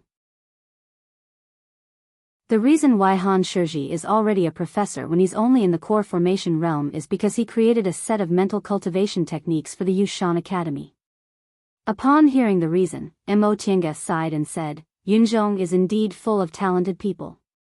Not to mention others, the people she met today were all extraordinary. Black Moon Devil Monarch's divine sense was amazing. Han Shizhi was actually such a genius. Yang Qingji, who was silent most of the time at the trade fair, could easily take out so many beast cores, and Ling Yunhe, who was in front of her, had extraordinary strength. Mo Tiange didn't know whether Yuan Kong, Qing Yunzi, and Yong Ryu also had their own unique methods. Ling Yunhe's gaze fell on Mo Tiange. Fellow Daoist Qin, you don't need to praise others. Just now, when you fought against Han Shizhi, you didn't seem to be at a disadvantage at all. With this kind of strength, you can be considered one of the top experts in Yunzhong.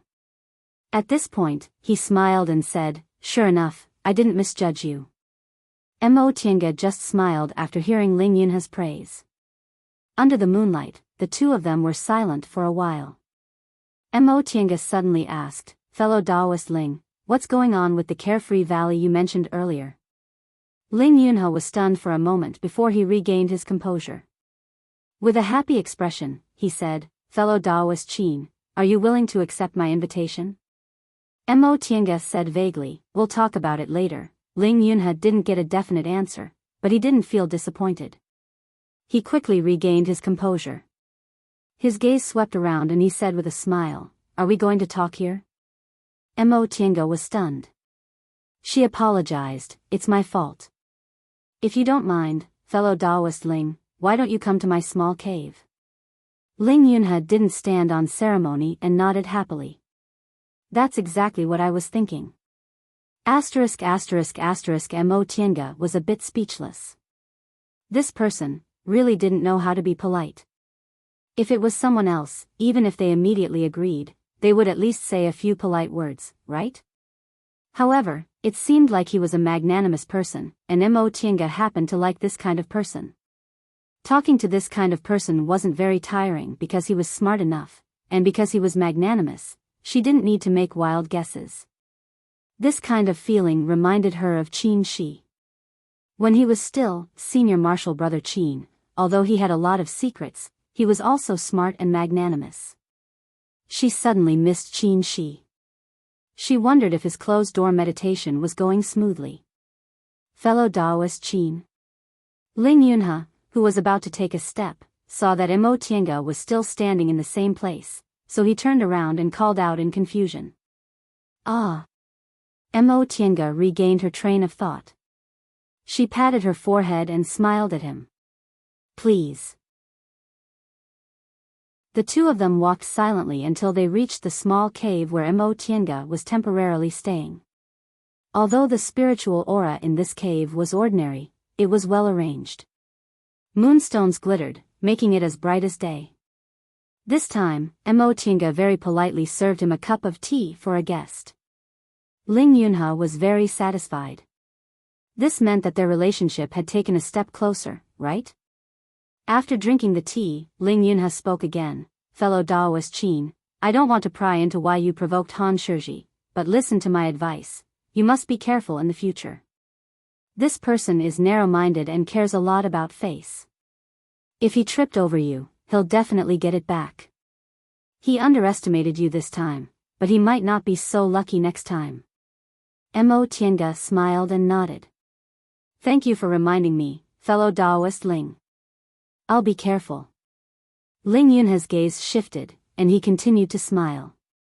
However, if fellow Daoist Qin is willing to help me, I'll definitely help you solve Han Shizhi's problem in the future. Mo Tiange was stunned, but when she thought of Ling Yunhe's identity, she suddenly understood. Even if Han Shizhi had an extraordinary status in Nanzhou, the person in front of her was one of the candidates for the head of Jiuyan sect, the biggest cultivation group in Yunzhong. He had a great chance of becoming the head of Jiuyan sect. With his help, she naturally wouldn't have to worry about Han Shizhi. She raised her eyebrows and asked with a smile, "Fellow Taoist Ling, if I agree to go to Carefree Valley with you, what benefits are you willing to give me?" She asked directly, but Ling Yunhe was very happy.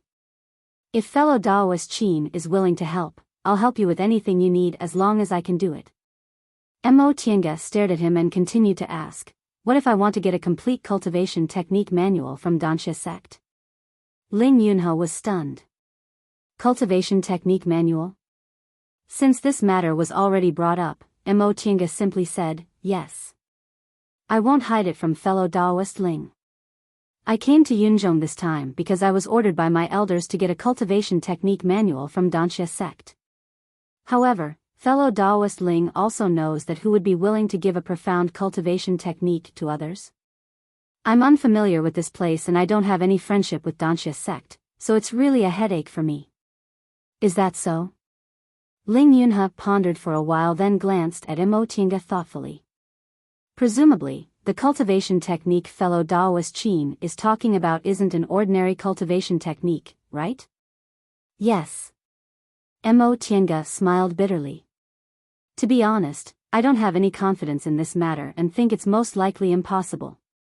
However, this is my elder's order, so I have to do it. First, tell me what cultivation technique fellow Taoist wants." Ling Yunhe thought for a while, then looked at her and said, "Maybe I really have a way. It's the art of Sunu."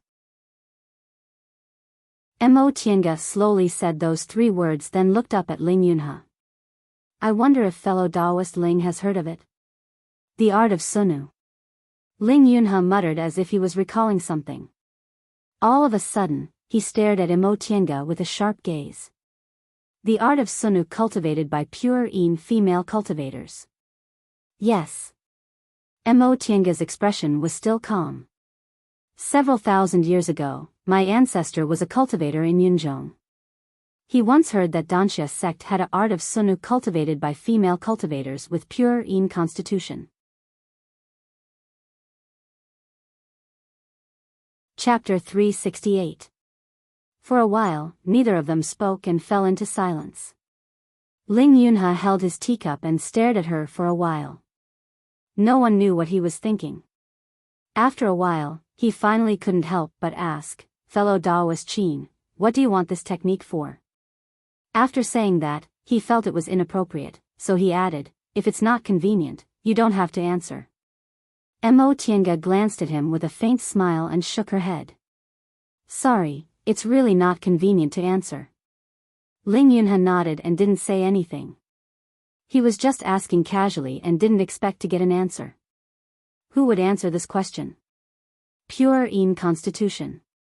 If a female cultivator with a pure Yin constitution existed in this world, how big of a storm would it set off in Yunzhong? The nascent soul cultivators had already reached the peak of cultivation in the mortal world, so they might not have any thoughts about it.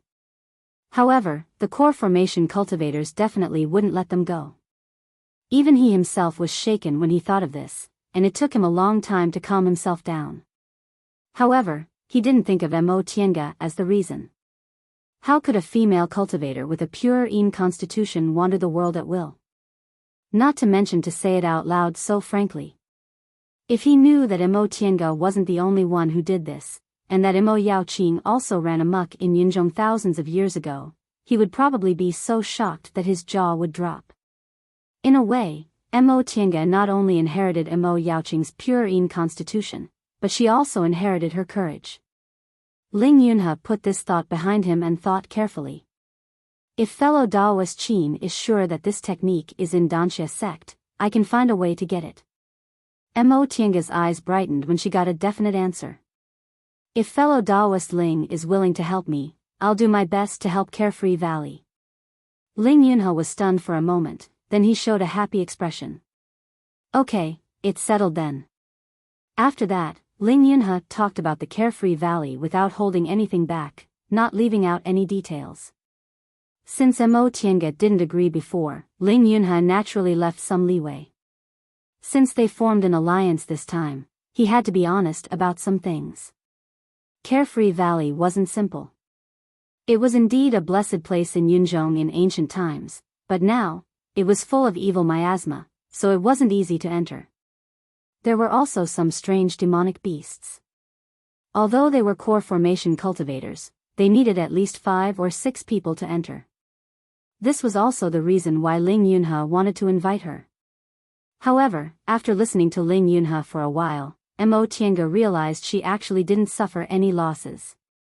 This was because Carefree Valley was a secluded place, and Yunzhong's cultivators couldn't go there whenever they wanted. Although the miasma had reappeared, there were still some treasures left behind from the ancient times. As long as he could obtain even one, it would not be a loss. As for the worryless fruit that Ling Yunhe wanted, Mo Tiange didn't covet it at all. She had the spiritual attraction bead and did not lack pills. Although the effects of the pills were not as good as the fretless fruit, they were not too far off. If she helped Ling Yunhe obtain the worryless fruit, not only would she not have to worry about the art of Sunu, but she would also have Ling Yunhe to help her deal with Han Shizhi, the enemy she'd inadvertently made. It could be said that as long as she wasn't too unlucky, she would definitely profit from this deal. After a rough agreement, Ling Yunhe made an appointment to talk with her later and left. Mo Tiange stayed outside for a while. She restored the defensive formation, then entered the virtual sky world. As soon as he entered the virtual sky world, a golden light rushed over. "Master." It was a tender voice. Mo Tiange knew it was Feifei without saying. But she also knew that the current Feifei wasn't the Feifei from before. In the past, the one who rushed over was acting coquettishly, but this one was most likely a disaster. Therefore, she took the opportunity to hug it and threw it across the room. This self-proclaimed divine beast Feifei knew how to enjoy life better than she did, so it insisted on sitting on the praying mat. If she threw it everywhere like before, it would definitely protest. "I'm telling you, if you want clear sky pills, you can't get them anymore. Do you think they're sugar pills? What if you eat them carelessly and cause problems?" Feifei rolled on the praying mat across from her and raised its head. "Who said I want clear sky pills? I'm not stupid. I haven't finished eating them last time." Mo Tiange cast a glance at it and poured herself a cup of tea. In fact, Feifei's awakening wasn't completely without benefits. For example, she didn't need to make tea by herself now. Those 2 stone sculpture puppets didn't have consciousness, so they couldn't make such good tea.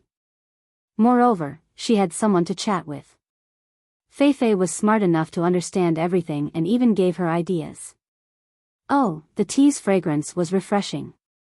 A divine beast was indeed a divine beast, it really knew how to enjoy life. "Then what do you want to do? Can't I just say hello?" Feifei blinked its round eyes. It used to be very cute when it did this, but now, Mo Tiange only felt it was treacherous. She suddenly missed the old Feifei.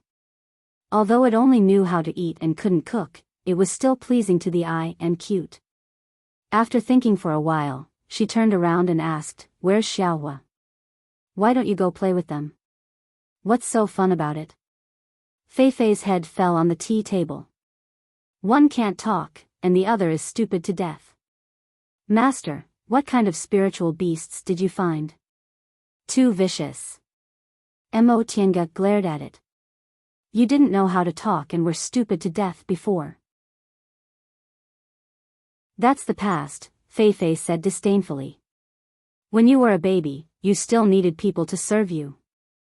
Mo Tiange stared at the sky for a while and said helplessly, "Feifei, aren't you a divine beast? Why do you talk like a loafer in the mortal world? Shouldn't divine beasts from the distant past be ignorant of the mortal world and live in a place like paradise? Even if their temperaments weren't very gentle, they shouldn't be this treacherous, right?" Feifei curled its lips and said, "We used to live together with humans." "Huh?" Feifei raised its head and stared at her. "You don't know?" Mo Tiange indeed didn't know. Only a few words were left about how people lived in the distant past era, and what was recorded in ancient books was only a legend. Feifei raised its head and said slowly, at that time, we spirits and humans lived together. There weren't that many cultivators, and there weren't that many disputes. It was very happy. Yearning slowly appeared in its eyes. That was an era that was also very far away from it. Although it had some memories, it wasn't a spiritual beast from that era after all. Master, Feifei said after a pause, I've been thinking for a long time these past few days, and I think there's something wrong with this world.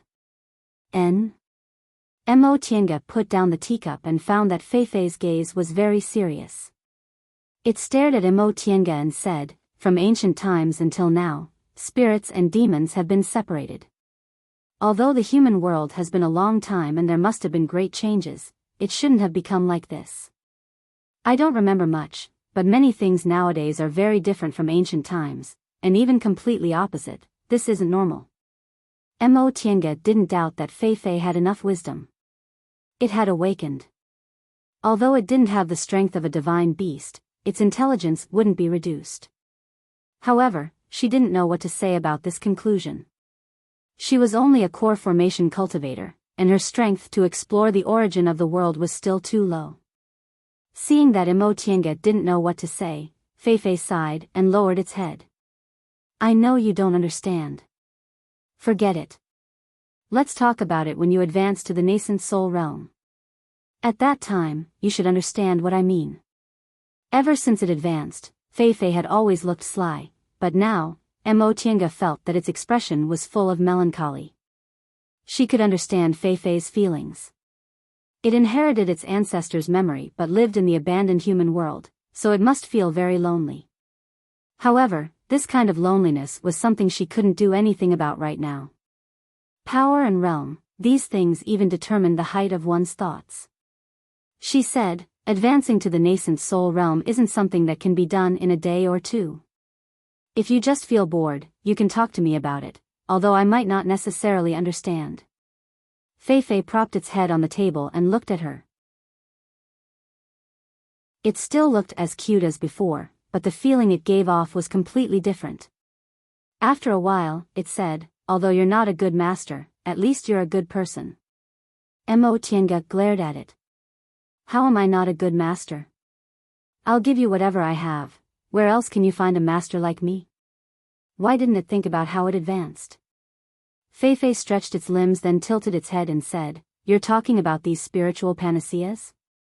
You can't use so many by yourself, and they came from nowhere. If you don't give them to us to eat, you'd be too stingy. Mo Tiange was speechless. But on second thought, Feifei was right. The reason she was so generous was because she had too many, and it was too easy for her to obtain them. If she was really like those cultivators who obtained some spiritual panaceas with great difficulty, would she be willing to give them to eat? Before she built her foundation, she wasn't even interested in raising spiritual beasts because she knew she couldn't keep them alive. However, if you didn't have this kind of fated chance, we wouldn't be where we are today. Feifei's gaze passed through the bamboo house and looked at the medicinal field in the distance. You humans are really smart. To open up such an independent space, you need a great divine power that can shatter the void and some wonderful little tricks. Even the outstanding divine beasts like us, the 4 symbols and 5 spirits, can't do it. No wonder God left the human world to you. Mo Tiange was moved. You said the human world now is very different from ancient times, and God left the human world to us humans. Do you know God's intention? Feifei blinked and tilted its head. Is God something we can reach? Stop asking stupid questions.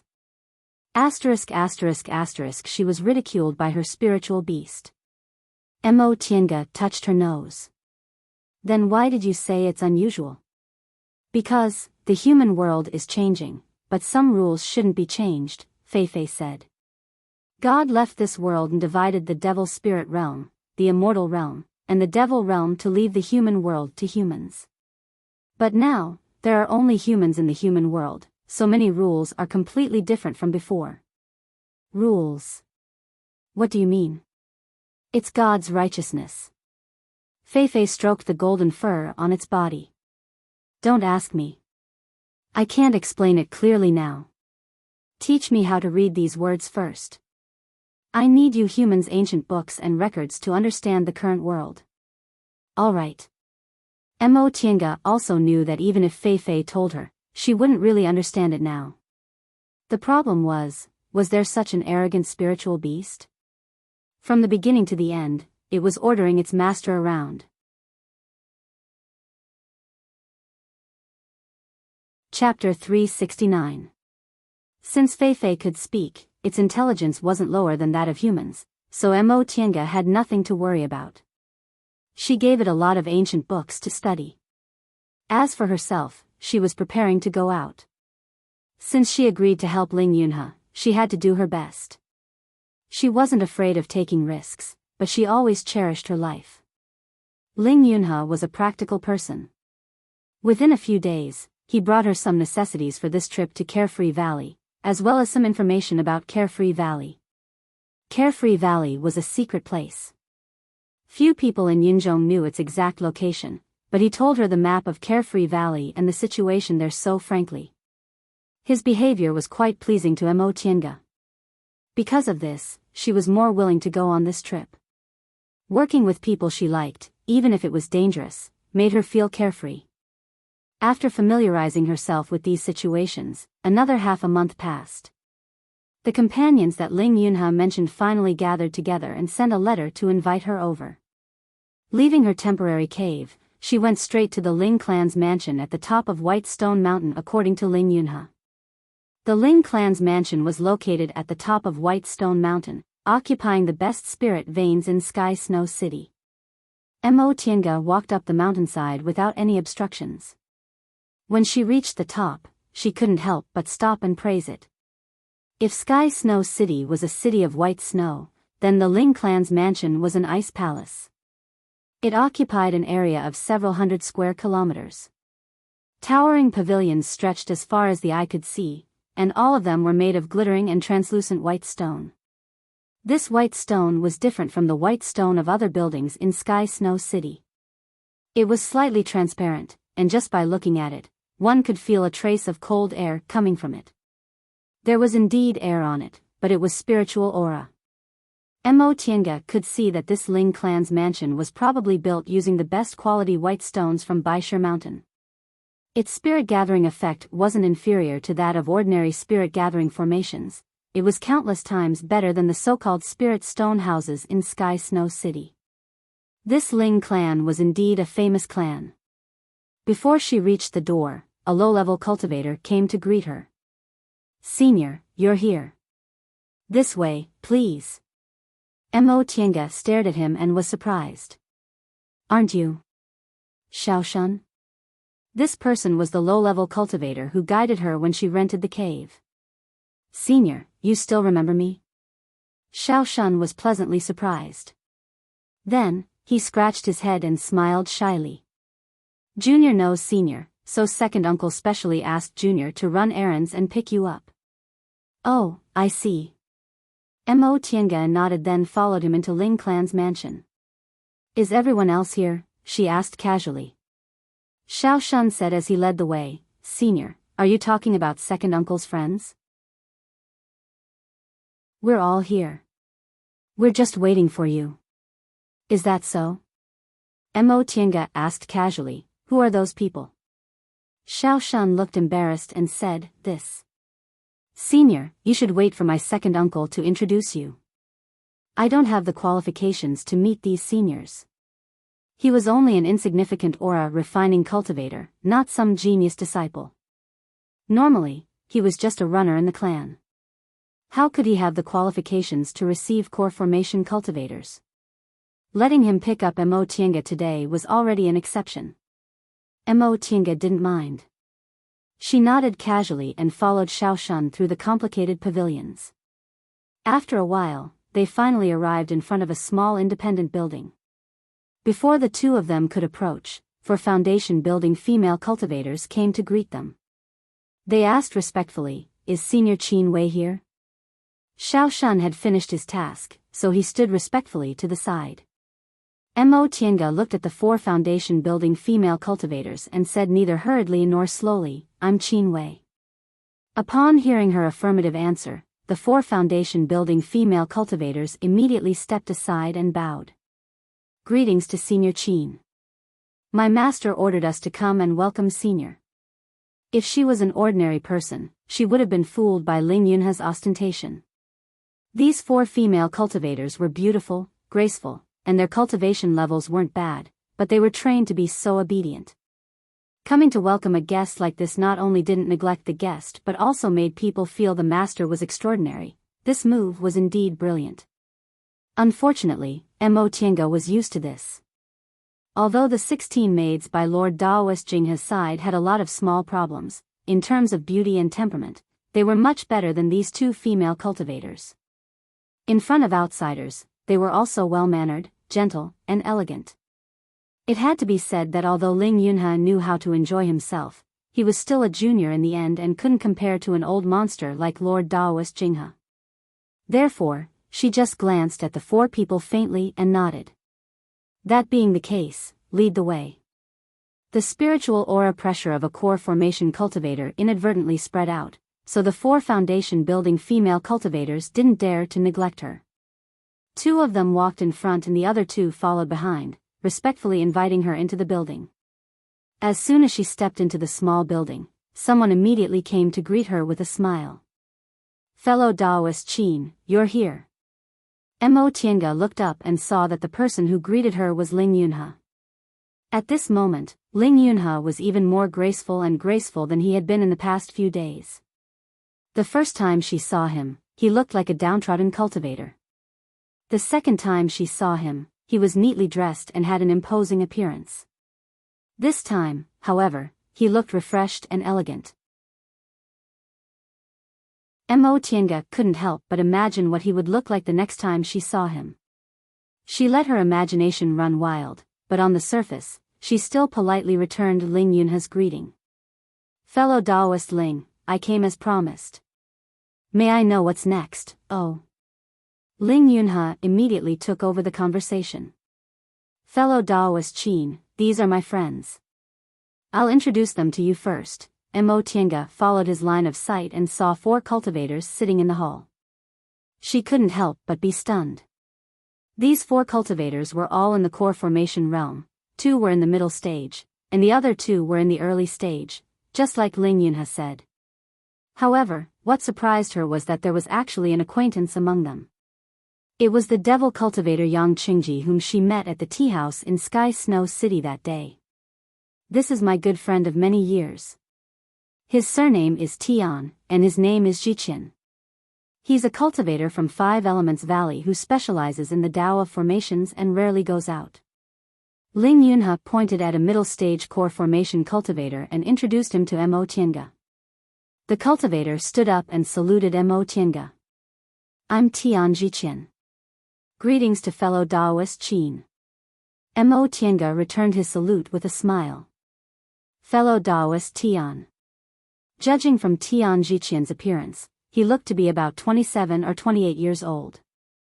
He looked gentle and delicate, and his whole body was clean and tidy. His clothes were very simple. If it wasn't for the momentum he exuded, she wouldn't be able to guess that this young man with a harmless smile on his face was a middle-stage core formation cultivator.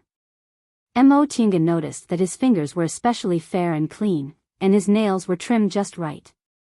Apparently, he studied formations a lot on a daily basis. Fiddling with formation props was a delicate job, and all formation masters had very nimble fingers. This fellow Daoist's name is Tian Can. He's an individual cultivator. Ling Yunha pointed at another middle-stage core formation cultivator and introduced him. Mo Tiange looked at him. This was a very thin and weak man dressed in black. His face was covered with a black scarf, and even his hands were wrapped in black cloth. He was also wearing a conical bamboo hat. His dressing was very similar to Yang Qingji's, but he didn't have the devil aura on his body. Fellow Daoist Tian Can. She greeted this person with a smile. This person just slightly opened his eyes, nodded at her, and cupped his hands slightly as a greeting. Then he closed his eyes and lowered his head again, looking like he didn't want to talk to her. Seeing this, Ling Yunhe smiled at Mo Tiange and said, "This fellow Daoist Tiancan doesn't like to talk. Fellow Daoist Qin, please don't take offense." Mo Tiange nodded to show she understood, then looked at the next person. "This is Brother Yang. His name is Qingji, and he's from Northern Qilan Nation. He's the direct disciple of Guifang Devil Monarch. His devil art is very outstanding, and ordinary middle-stage core formation cultivators aren't his match." "Guifang Devil Monarch?" Mo Tiange asked softly. Ling Yunhe slapped his forehead, shook his head, and said with a smile, "I forgot. Fellow Daoist Qin isn't from Yunzhong, so you don't know these things. Guifang Devil Monarch is one of the 3 great devil monarchs in Yunzhong. He advanced to the late stage of the nascent soul realm several hundred years ago, and his name shook Yunzhong. He rarely has a match. This Brother Yang is his only direct disciple." Although Mo Tiange hadn't heard of the 3 great devil monarchs, since Ling Yunhe said he rarely had a match in Yunzhong, and his cultivation level was in the late stage of the nascent soul realm, he should be someone like Master Song Feng, right? In that case, as his only direct disciple, Yang Qingji's identity was quite extraordinary. It was no wonder he didn't introduce his background at the tea table that day. Presumably, in Yunzhong, the 3 words Yang Qingji had already explained his identity. "Fellow Daoist Yang, we meet again." She curled up the corners of her mouth and saluted Yang Qingji. The 2 of them had dealt with each other and exchanged goods, so Yang Qingji was a bit more polite than last time. He stood up and saluted back. "Fellow Daoist Qin." Upon seeing this, Ling Yunhe was a bit surprised. "You've already met?" Mo Tiange smiled and said, "We met once at the tea table, but at that time, I didn't know fellow Daoist Yang's identity was extraordinary." Right after she finished speaking, Yang Qingji said with a wooden expression, "I'm just an ordinary devil cultivator. How could I be extraordinary? Fellow Daoist Qin doesn't need to praise me." His words were really blunt. If people who didn't know him heard it, they might think he was arrogant and difficult to get along with. However, Mo Tiange could hear that he didn't want others to treat her differently because of her master's name, which gave her a better impression of him. She didn't get angry and apologized to Yang Qingji. "I made a slip of the tongue. Fellow Daoist Yang, please don't take offense." Although she apologized, her tone was very indifferent and didn't seem to have any intention of flattering him. Upon hearing this, Yang Qingji politely saluted her again. "Fellow Daoist Qin, you don't have to be so polite." The interaction between the 2 of them was witnessed by everyone else. Astonishment flashed in Ling Yunhe's eyes, but he didn't say anything. He then introduced the last person to Mo Tiange. "Fellow Daoist Qin, this is my clan brother, Ling Yunfei." This person's age was similar to Ling Yunhe's, and their faces were indeed a bit similar. However, he looked a bit arrogant and unruly, like a teenager, lacking a bit of maturity. As soon as Mo Tiange saw him, she knew he was a proud and arrogant descendant of an aristocratic family. Fortunately, Ling Yunfei was still polite to her. He stood up and saluted her. "Fellow Daoist Qin, I've heard a lot about you. Fellow Daoist Yunfei is too polite. Where did I get my name?" Mo Tiange said modestly and saluted him back. Ling Yunfei stared at her without blinking. "These days, I've heard from my second brother that fellow Daoist Qin has a profound cultivation level and a steady character. What's rare is that you're also very young and beautiful." I didn't believe him, but now that I've seen you, I know what he said is true. These words were indeed praising her, but Ling Yunfei's gaze was a bit too passionate. Mo Tiange couldn't help but smile bitterly in her heart. In the past, when she was still an aura refining or foundation building cultivator, how could other cultivators praise her like this?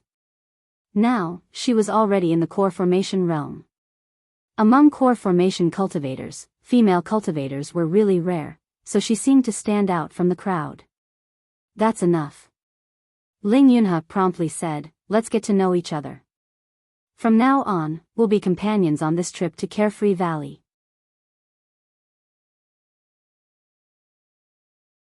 Chapter 370. The 6 people saluted each other and sat down. Mo Tiange found that the 6 of them had one thing in common: they all looked very young.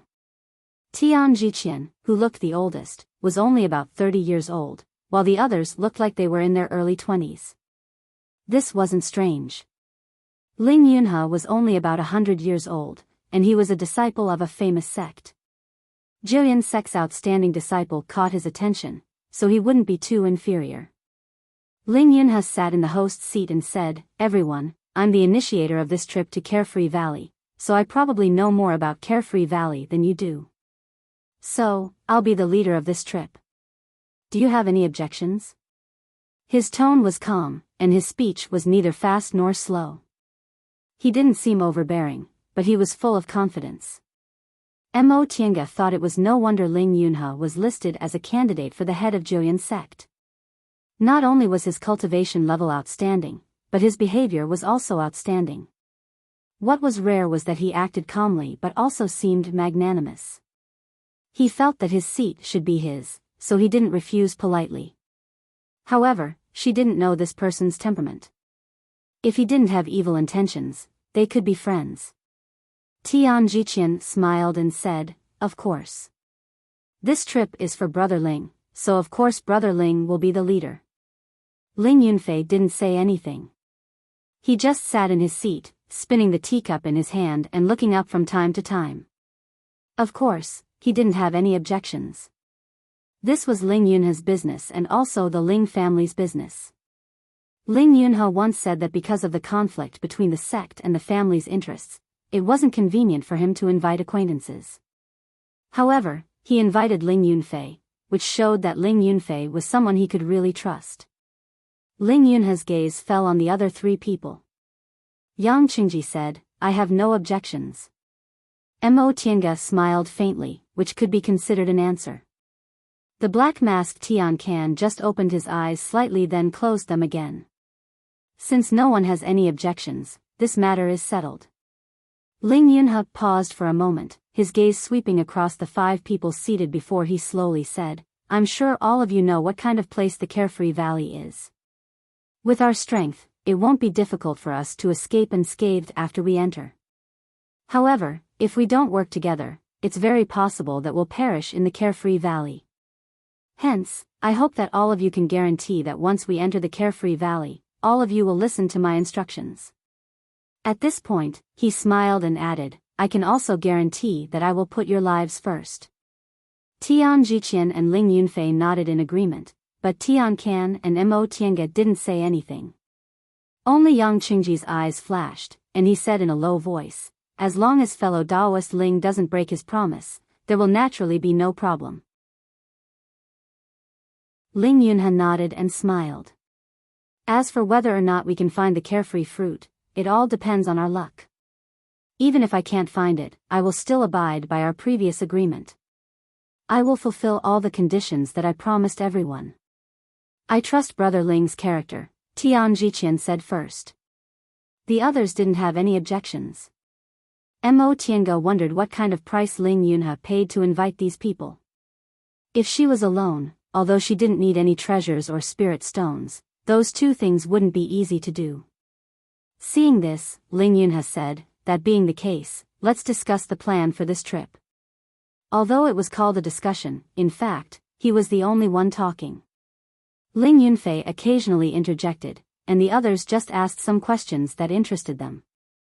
Ling Yunhe was very well prepared. He had prepared the route, talismans, medicinal pills, and so on. He told everyone the rough route and how to deal with some matters. After that, he distributed some necessary small items to them. Mo Tiange looked around. There were some detoxification medicinal pills, sound-transmitting talismans, protective talismans, and the map that Ling Yunhe had prepared for each of them. Mo Tiange felt a little relieved. Seeing that Ling Yunhe handled things in an orderly manner, this trip should be safe. After spending about 2 hours explaining the plan, Ling Yunhe asked, "Does anyone have any questions?" Everyone shook their heads. He even considered some unexpected situations, so he couldn't think of anything to ask now. As for the rest, they could only act according to the circumstances. That being the case, let's determine the time of departure. Do you have anything else to deal with? After Ling Yunha asked, Tian Can, who hadn't spoken since the beginning, opened his eyes and said, I still have something to do. I need 2 days. Mo Tiange frowned slightly. This Tiansan's voice was hoarse like a sharp thorn, which was very uncomfortable to listen to. Ling Yunha nodded slightly and asked, what about the other fellow Taoists? If you have something to deal with, please deal with it quickly. We don't have much time left. Mo Tiange had already inquired about it. The Jillian sect's head selection had been prepared for more than a year, and the final day would be in 2 months. Because of the internal strife in the Ling clan, Ling Yunha was confirmed to be the candidate several months ago. After returning from Carefree Valley, he had to adjust his condition, so he really didn't have much time left. The others shook their heads. There was no need to mention Tian Jiqian and Ling Yunfei. Yang Qingji had been in Sky Snow City for several days, so he must have finished his business. Mo Tiange didn't have anything important to do now, so she could leave at any time. Then, we'll leave in 3 days. Is there any problem? This time, even Tian Can shook his head. Seeing that no one had any objections, Ling Yunha said, good. 3 days later, at the same time, let's gather here. What do you think? Everyone agreed. Then they left. Tian Jiqian, Yang Qingji, and the others stayed in the Ling mansion. Only Mo Tiange and Tian Can left the Ling mansion one after another. Just as she was about to return to her cave to continue meditating, a fierce momentum suddenly swept from behind. Mo Tiange leaned to one side, and the fierce momentum brushed past. A white stone not far from her made a loud boom sound and shattered into powder. At that moment, Mo Tiange flipped her hand, and the heaven and earth fan appeared in her hand. She waved it lightly to block the next spiritual aura attack. Like a flash of lightning, she floated several hundred feet away in an instant. The attacker exclaimed in surprise. Although the art of teleportation could be said to be one of the most basic spells for core formation cultivators, there were still differences in skill. Ordinary teleportation could only cover a distance of about 100 feet, and the distance Mo Tiange teleported to was already considered extremely far. But in the next moment, the attacker immediately chased after her and ruthlessly attacked her with another spiritual aura attack. This person's attack technique was very simple. He didn't use magic weapons or any fancy tricks. He just used all the spiritual aura in his body to meet force with force. Mo Tiange didn't even have time to breathe a sigh of relief when she felt the fierce momentum pressing down on her again. She was a bit annoyed. She didn't provoke anyone, so why was this person so relentless? She no longer held back. She waved the white silk handkerchief to protect herself. Then she fumbled in her Qingquan bag and took out the spirit cloud's rui, smashing it towards the attacker. Boom! This loud noise was even louder than the previous one. The attacker quickly retreated, but he still didn't have time to get out of the attack range. With a muffled groan, he was hit by the spiritual aura explosion triggered by the spirit cloud's rui and fell down. But he quickly steadied himself. He raised his hand and a small shield appeared in front of him. This shield was obviously a high-grade magic weapon. It emitted a sparkling blue light and instantly protected him.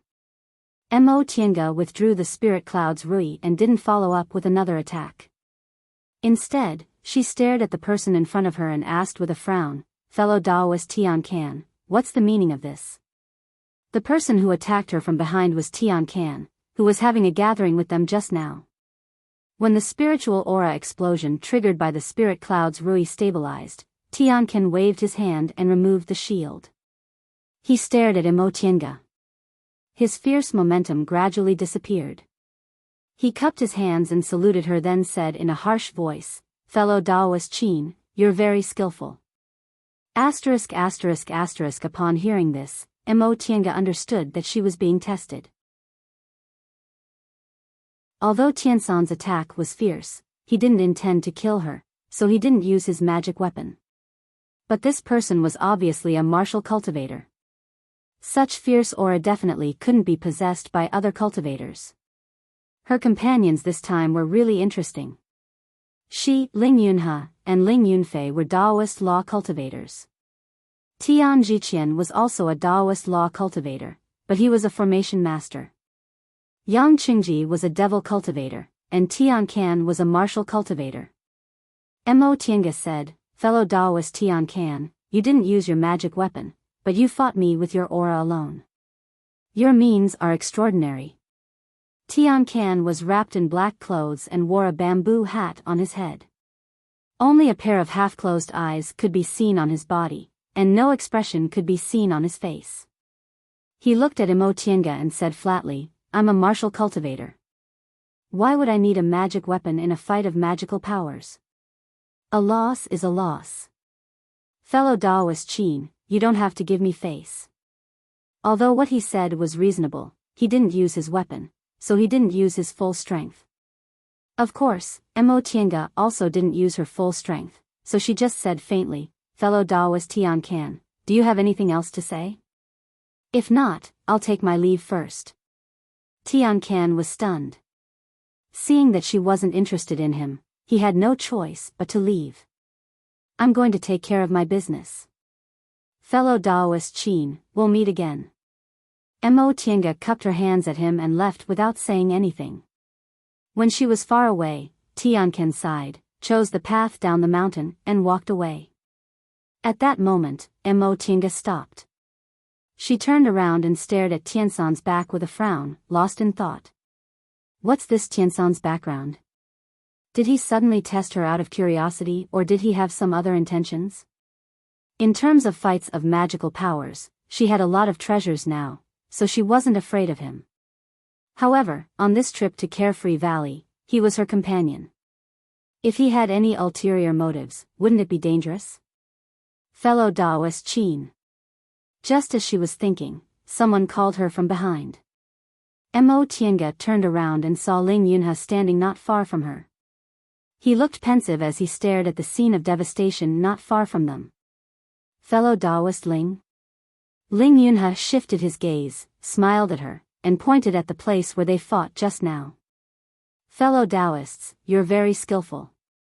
White spirit stones are very hard, but they were unexpectedly damaged by you." Tiansan's strike turned a huge white stone into powder, and Mo Tiange's spirit cloud's rui also blasted a huge hole in the ground. Mo Tiange smiled and said apologetically, "I'm really sorry. I damaged this place, hey." Ling Yunhe waved his hand and said, "Fellow Daoist Qin, why are you so polite? I'm not such a petty person. I'm just amazed by your amazing divine powers." "Fellow Daoist Ling, you flatter me." Mo Tiange didn't really take it seriously. But since she was in someone else's territory, she still had to be polite. She asked, "Fellow Daoist Ling, why did you chase after me?" Ling Yunhe shook his head and said with a smile, "I just heard some noise and came out to take a look. If fellow Daoist Qin wants to go back and rest, I won't disturb you." Mo Tiange smiled and said, "Since that's the case, I'll take my leave first."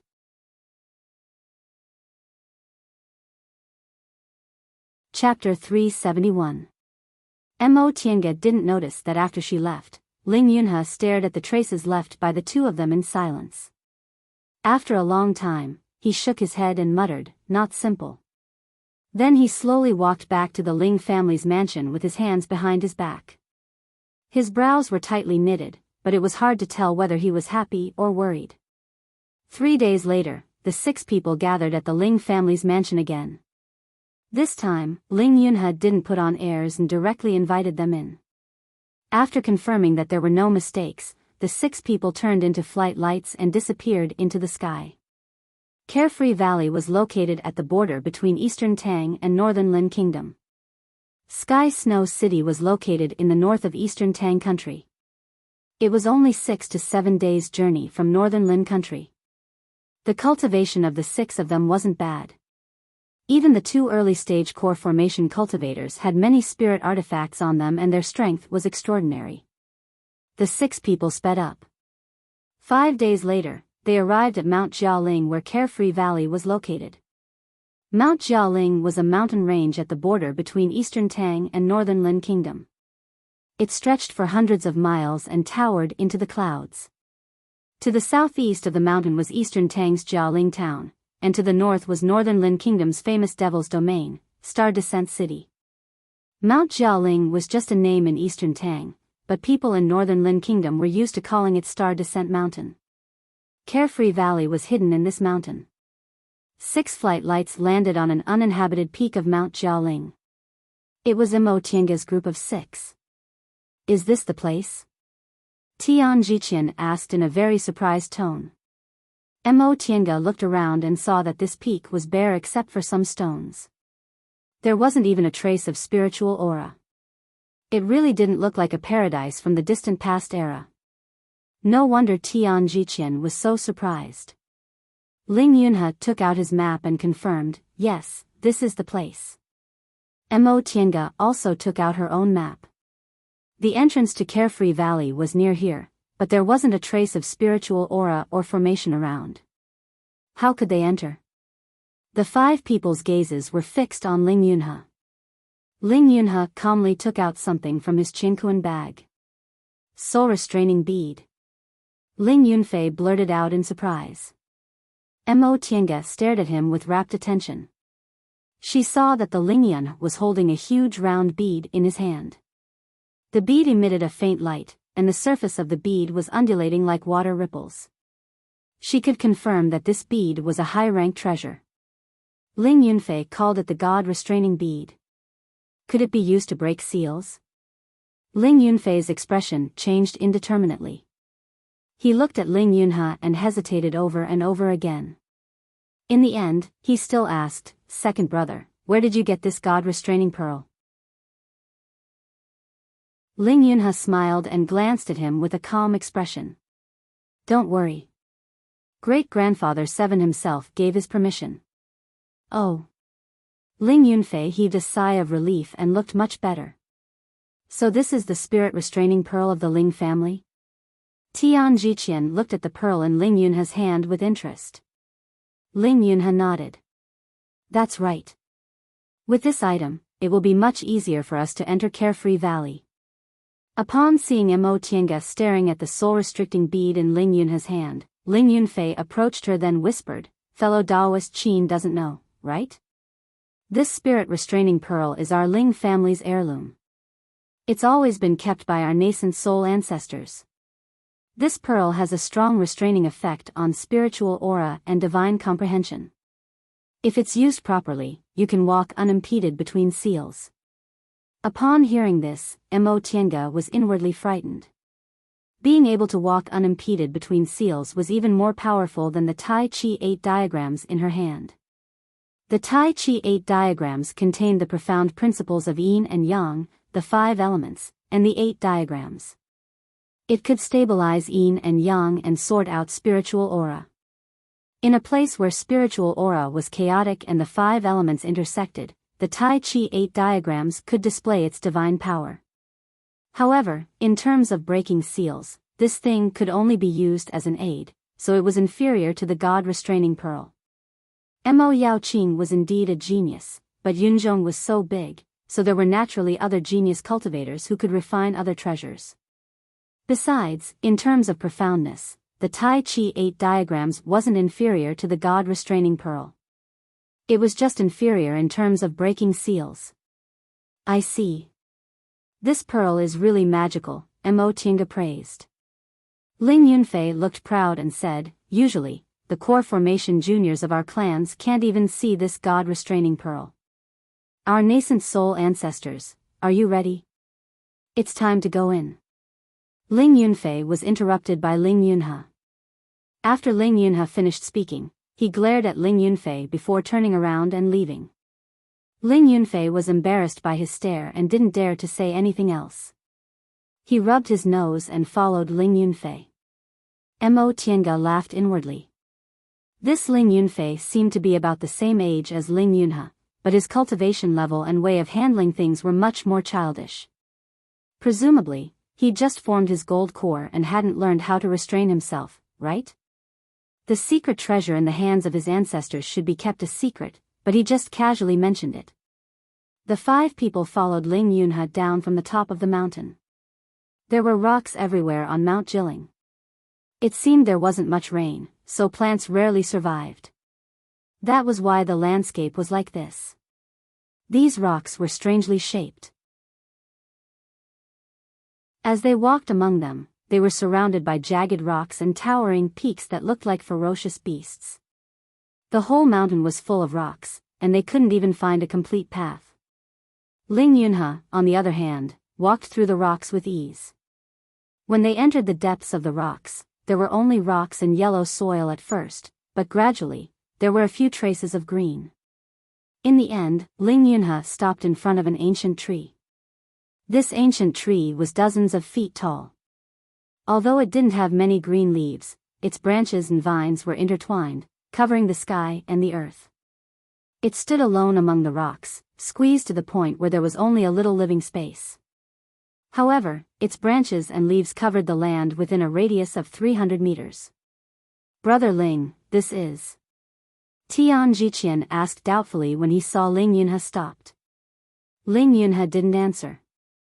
Instead, he raised the soul-restricting pearl in his hand, made a hand seal, and poured spiritual aura into the pearl. With the input of spiritual aura, the ripple-like light around the soul-restricting pearl fluctuated more and more violently, and the hazy light became brighter and brighter. Suddenly, Ling Yunhe shouted.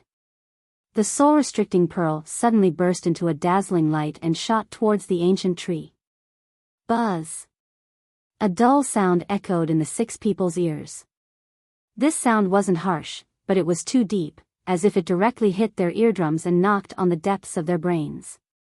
Everyone's faces showed unbearable expressions. Although they were all powerful core formation cultivators who could easily endure a fight of magical powers even if they were seriously injured, they were helpless in the face of this kind of sound. This was a human body's weakness. As long as they were still human and hadn't ascended, they couldn't get rid of it. Mo Tiange suddenly thought of something. Although she also felt this sound was very irritating, she didn't feel very uncomfortable.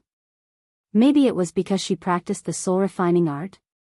If that was the case, couldn't she rely on her powerful divine sense to make similar magic weapons to put her opponent in a passive position? This thought flashed in her mind. Soon, Ling Yunhe put away the soul-restricting pearl and said, "Everyone, let's go in." Mo Tiange regained her composure and saw faint spiritual aura fluctuations coming from the ancient tree. "Brother Ling, how do we go in?" Tian Jiqian looked at the ancient tree with a blank expression. Although this tree obviously had some mysteries because it used the soul-restricting pearl, he couldn't see an entrance. Ling Yunhe smiled. "Everyone, please follow me." He shook his sleeves and flew to the ancient tree. Seeing this, everyone followed suit. Mo Tiange stopped on a branch of the ancient tree. She looked down and suddenly realized something. There was a hole on the branch of the ancient tree. It was just that the hole wasn't big and the spiritual aura fluctuations inside were very obscure, so they didn't notice it at all. Ling Yunhe didn't say anything. His body emitted a protective spiritual light and he jumped down. The other 5 people immediately followed Ling Yunfei, followed by Tian Jiqian and Yang Qingji. Mo Tiange glanced at Tian Can, then used the art of primordial origin to form a protective spiritual aura shield around her. She also jumped down. In the darkness, she heard the whistling sound of the wind. She kept falling down. Mo Tiange released her divine sense and immediately frowned. Sure enough, the restriction here also had a suppressive effect on divine sense. As long as it was an ancient land, most of the restrictions left behind by the cultivators would suppress one's divine sense, so she wasn't too surprised. In addition, the spiritual aura here was indeed chaotic. There seemed to be many kinds of restrictions intertwined with each other, and there was also a strange filthy aura, which was quite complicated. Even weaker core formation cultivators might not be able to withstand this place. The various auras here were too chaotic, which could easily destroy the balance of a cultivator's body and corrode his meridians. Presumably, Ling Yunhe brought the soul-restraining bead with this in mind. With this bead restraining the spiritual aura, it could ensure that the early-stage core formation cultivators among them could also enter smoothly. With this thought in mind, Mo Tiange secretly took out the 8 trigrams diagram from her Qingquan bag and put it in her sleeve. This caused the spiritual qi around her to become much gentler. After a while, the glimmer of the soul-restraining bead stopped. Then Mo Tiange also stepped on the ground. When Tian Can also landed, the 6 of them had already jumped down. Everyone. Ling Yunhe turned around and faced everyone. We've already discussed what to do on this trip. Once we get out of here, we'll arrive at the Carefree Valley. I'll emphasize one more thing. You'd better not be more than 300 meters away from me. Without the soul-restraining bead, even if we're already in the core formation realm, our cultivation levels will still be suppressed by the chaotic auras in the Carefree Valley. If we encounter 1 or 2 monsters, we'll be in danger. Everyone nodded. When they came down just now, they already felt this place wasn't simple. The spiritual aura was so chaotic, and there was also devil aura and filthy aura. In this kind of environment, even if they had great divine abilities, they'd be lucky if they could display half of their power. Okay, let's continue. Ling Yunhe said, then turned around to explore the way. At that moment, Mo Tiange felt the glimmer above her head dimmed. The spiritual aura changed slightly, and the entrance to the ancient tree above her disappeared. Ling Yunfei looked up and felt a bit uneasy. Second brother, must we use the soul-restraining bead to open this entrance? Ling Yunhe put the soul-restraining bead into his robe. While leading the way, he said, that's not the case. In fact, this isn't the only entrance to the Carefree Valley. It's just that the other entrances are very dangerous. They either have monsters or strange auras. Only here, the restriction is relatively weak. It'll be fine as long as we break it. Why did this restriction close automatically? This question made Ling Yunhe sigh. The restriction techniques of the distant past era were much more brilliant than the ones we have today. The Carefree Valley was a paradise in the distant past era, so there must have been people with great divine abilities cultivating here. Therefore, these restrictions must have been left behind by cultivators whose realms were much higher than ours. The restrictions in the cultivation world today can't compare to the profundities of their divine abilities. Once Ling Yunhe finished speaking, a light appeared in front of them. They walked towards the light, passed through the rocks and soil, and suddenly saw the light.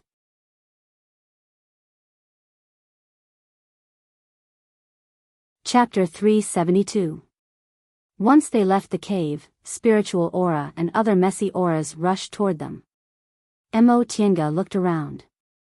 She was surrounded by overgrown weeds and tangled vines. The air was filled with miasma and the sky was dim.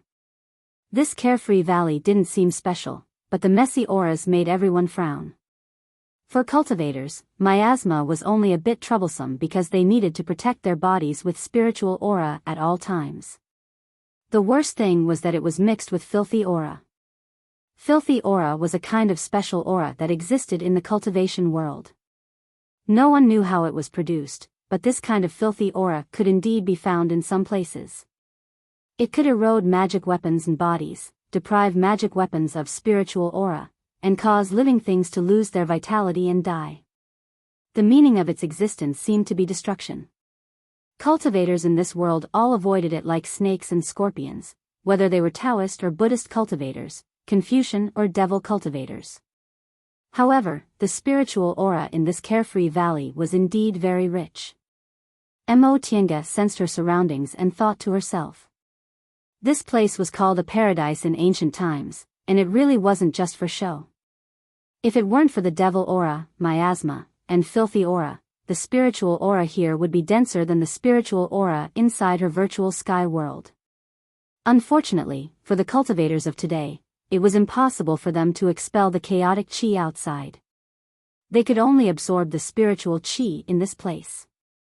Thus, this paradise could only become a dangerous place. Everyone. Ling Yunhe was about to speak, but he suddenly frowned. The crescent-shaped jade knife appeared in his hand, and he made a defensive posture. At that moment, everyone except Ling Yunfei was on high alert. Huh? Ling Yunfei stared at them blankly, somewhat at a loss. There's a change in the situation. Ling Yunhe shouted and waved the jade knife in his hand, which shone like a silver moon. After Ling Yunhe finished speaking, Ling Yunfei finally realized that something was surging towards them like a tidal wave. He hurriedly shook his sleeves, and 2 flying swords, one big and one small, flew out of his body. Mo Tiange's frown deepened. Among the 6 people, her divine sense was the most powerful. Although it was suppressed by the restrictions here, she could still clearly sense the situation around her. The thing that was rushing towards them was definitely not an ordinary spiritual object. It carried a heavy aura of filth. What kind of strange thing was that? The filthy qi was meant for destruction. If it was a living creature, how could it still be alive after being infected by it? Soon, more and more people in the group of 6 had their expressions change. They were all outstanding core formation cultivators. Even if their divine senses were a bit inferior to Mo Tiange's, it wouldn't be by much. Fellow Taoists. Ling Yunhe cast a meaningful glance at Mo Tiange and said, "It seems the situation in Carefree Valley has changed. Everyone should be careful." There was no need for him to remind them. Everyone was ready to fight. Among them, which one of them hadn't experienced countless hardships and dangers? Even Ling Yunfei, who looked the most immature, had a solemn expression on his face at this moment. 2 flying swords circled around his body as a precaution. As those things came closer and closer, everyone's expressions became more and more serious. They had already discovered that there were definitely over 100 monsters rushing towards them, and each of them had strength exceeding stage 4. With a buzzing sound, the jade knife in Ling Yunhe's hand flew up first and fiercely slashed at the grass. Meow. A huge lynx rolled to the side with blood oozing out of its lower abdomen and cried out in pain. Meow. Meow. Immediately afterward, many lynx leaped over the grass and rushed towards them. "These are monsters," Yang Qingji shouted. He spread his arm and a black banner appeared in his hand. The banner was embroidered with a ferocious ghost bearing its fangs. This banner was surging with devil aura, so it should be his natal magic weapon. The other people also noticed that these lynx's eyes were red and glowing, and their bodies were shrouded in black aura. They looked very frightening. Obviously, they weren't ordinary spiritual objects, nor were they monsters. They were mutated monsters. Brother Tian, retreat. Yunfei, stay in the middle and coordinate. Fellow Taoist Yang, fellow Taoist Qin, and fellow Taoist Tian Can, each of us will take a direction. Ling Yunhe immediately made a decision. The other 5 people didn't hesitate and immediately stood in the positions he said. Although Tian Jiqian was in the middle stage of the core formation realm, he was a cultivator from 5 Elements Valley and could be considered a formation master, so he was a bit weaker than ordinary cultivators in fights of magical powers. As for Ling Yunfei, he was the most immature among the people present and wasn't as steady as the other 3. Letting the 2 of them stand in the back was indeed a more appropriate arrangement. However, Mo Tiange couldn't help but think that among the 5 people, Tian Jiqian and Ling Yunfei were Ling Yunhe's good friends and younger brothers. Letting them stand in the middle, could it be considered that he was deliberately holding back his strength in case they turned against each other? If so, Ling Yunhe could be considered cunning. If not, why did he choose Tian Jiqian, a formation master, and Ling Yunfei, a somewhat immature brother, as helpers while inviting Yang Qingji, Tian Can, and her, 3 people who were both good at fighting and decisive, to go with him? Wasn't he afraid that they would be at a disadvantage if they turned against each other? In her opinion, Tian Jiqian definitely couldn't defeat her or Tian Can, and Ling Yunfei and Yang Qingji were also incomparable.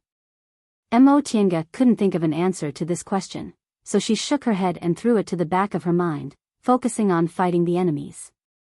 After taking their positions, the 6 people began to kill the hundreds of demon cats surging towards them in an orderly manner. After Ling Yunha's crescent moon jade knife left his hand, it flew up and down. Under his control, it immediately opened a bloody path in the crowd of demon cats. But when these demon cats smelled the blood, they became even more excited and pounced on Mo Tiange as if they didn't care about their lives. Mo Tiange frowned. Instead of taking out her heaven and earth fan, she took out Lord Daoist Jinghe's magic weapon, the flying sword, and also controlled the flying sword to kill the demon cats. As soon as Yang Qingji unfolded his ghost face banner, he heard what seemed to be the screams of ferocious ghosts. His devil aura swept towards the demon cats. Whenever his devil aura touched a demon cat, it immediately let out a sharp cry. Soon, they stopped breathing as if their vitality had been sucked out. Tian Can held a claw in each of his hands. Whenever a demon cat approached him, it would be cut down by his sharp claws. Of the two flying swords beside Ling Yunfei, the smaller one kept circling him, while the bigger one flew out from time to kill several demon cats. Only Tian Jiqian held a jade plate in his hand, paying attention to the battle in front of him. Mo Tiange glanced at the jade plate and saw the 5 elements, yin, yang, and 8 trigrams carved on it. It seemed to be a magic weapon related to formations. The cultivation levels of these demon cats weren't high, but they weren't low either. On average, they were a bit stronger than 4th-rank demonic beasts but a bit weaker than 5th-rank demonic beasts. Occasionally, a few demon cats appeared. Although they were comparable to 5th-rank demonic beasts, they were all experienced core formation cultivators, so they couldn't pose a threat and were quickly killed. Soon, more than half of the hundreds of demon cats were dead or injured, and the smell of blood in the air became stronger and stronger. Ling Yunhe felt something was wrong, so he frowned and pondered. All of a sudden, he thought of something. He immediately withdrew the crescent moon jade knife, took out the soul-restraining bead from his robe, and shouted, "Yunfei, go.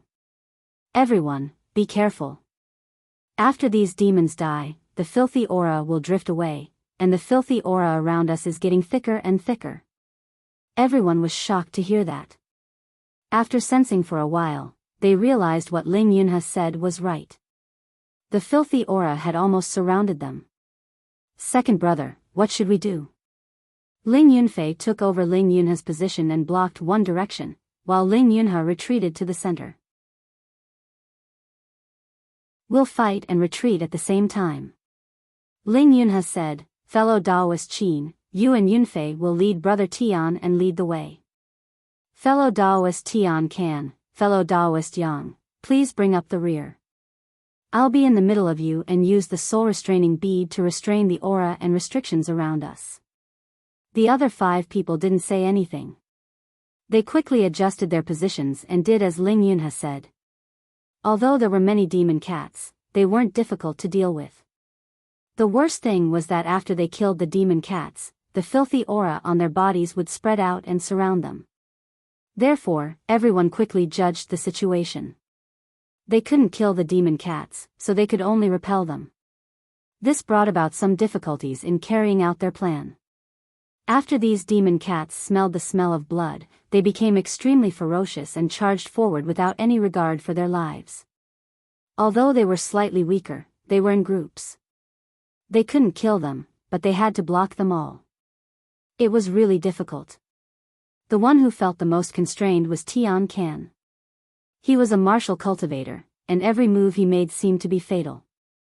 Facing this situation, he could only block them with his aura. Ling Yunhe saw through him. He sighed and said, "Brother Tian, I'll have to trouble you." Tian Jiqian chuckled. "Since I'm here, how can I do nothing?" He walked to the center, raised the jade plate in his hand, made a hand seal, and shouted softly. A stream of spiritual aura was injected into the jade plate. The jade plate shone brightly, and the 5 elements, yin, yang, and 8 trigrams on it began to operate. Mo Tiange's eyes brightened. She could be considered half a formation master, so she could see Tian Jiqian was laying a formation.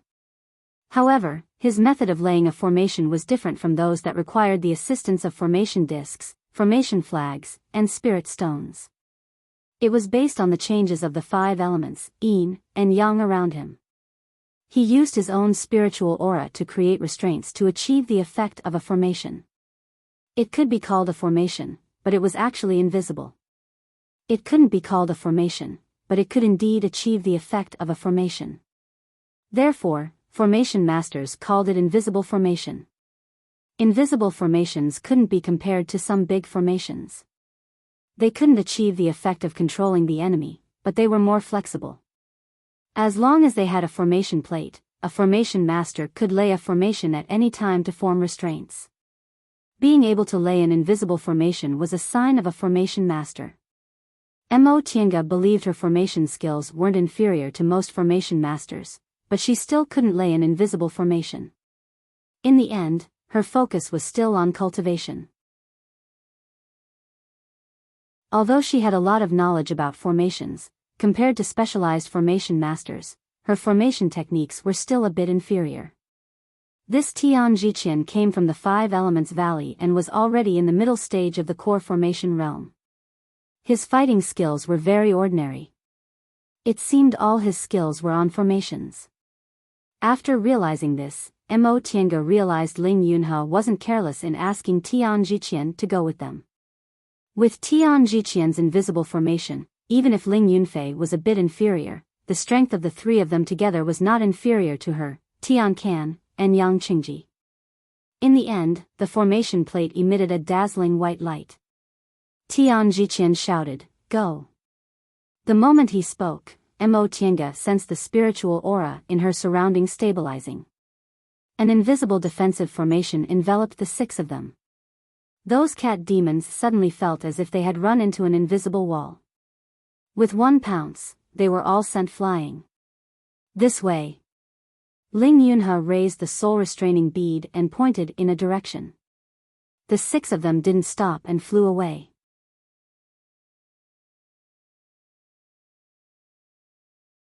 Chapter 373. By the time they got rid of the leopard cats, the 6 of them were exhausted.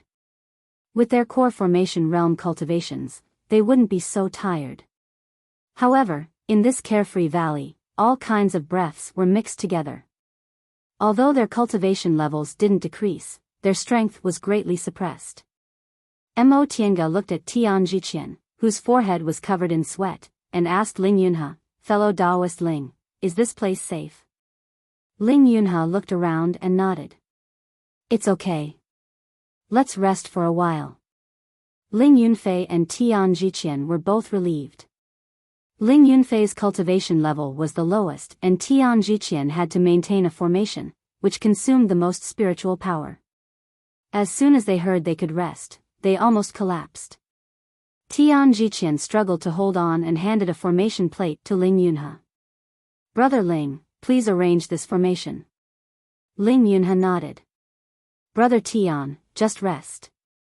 He took the formation plate, skillfully arranged the formation, and called out to the other 3 people, "Fellow Taoists, rest too.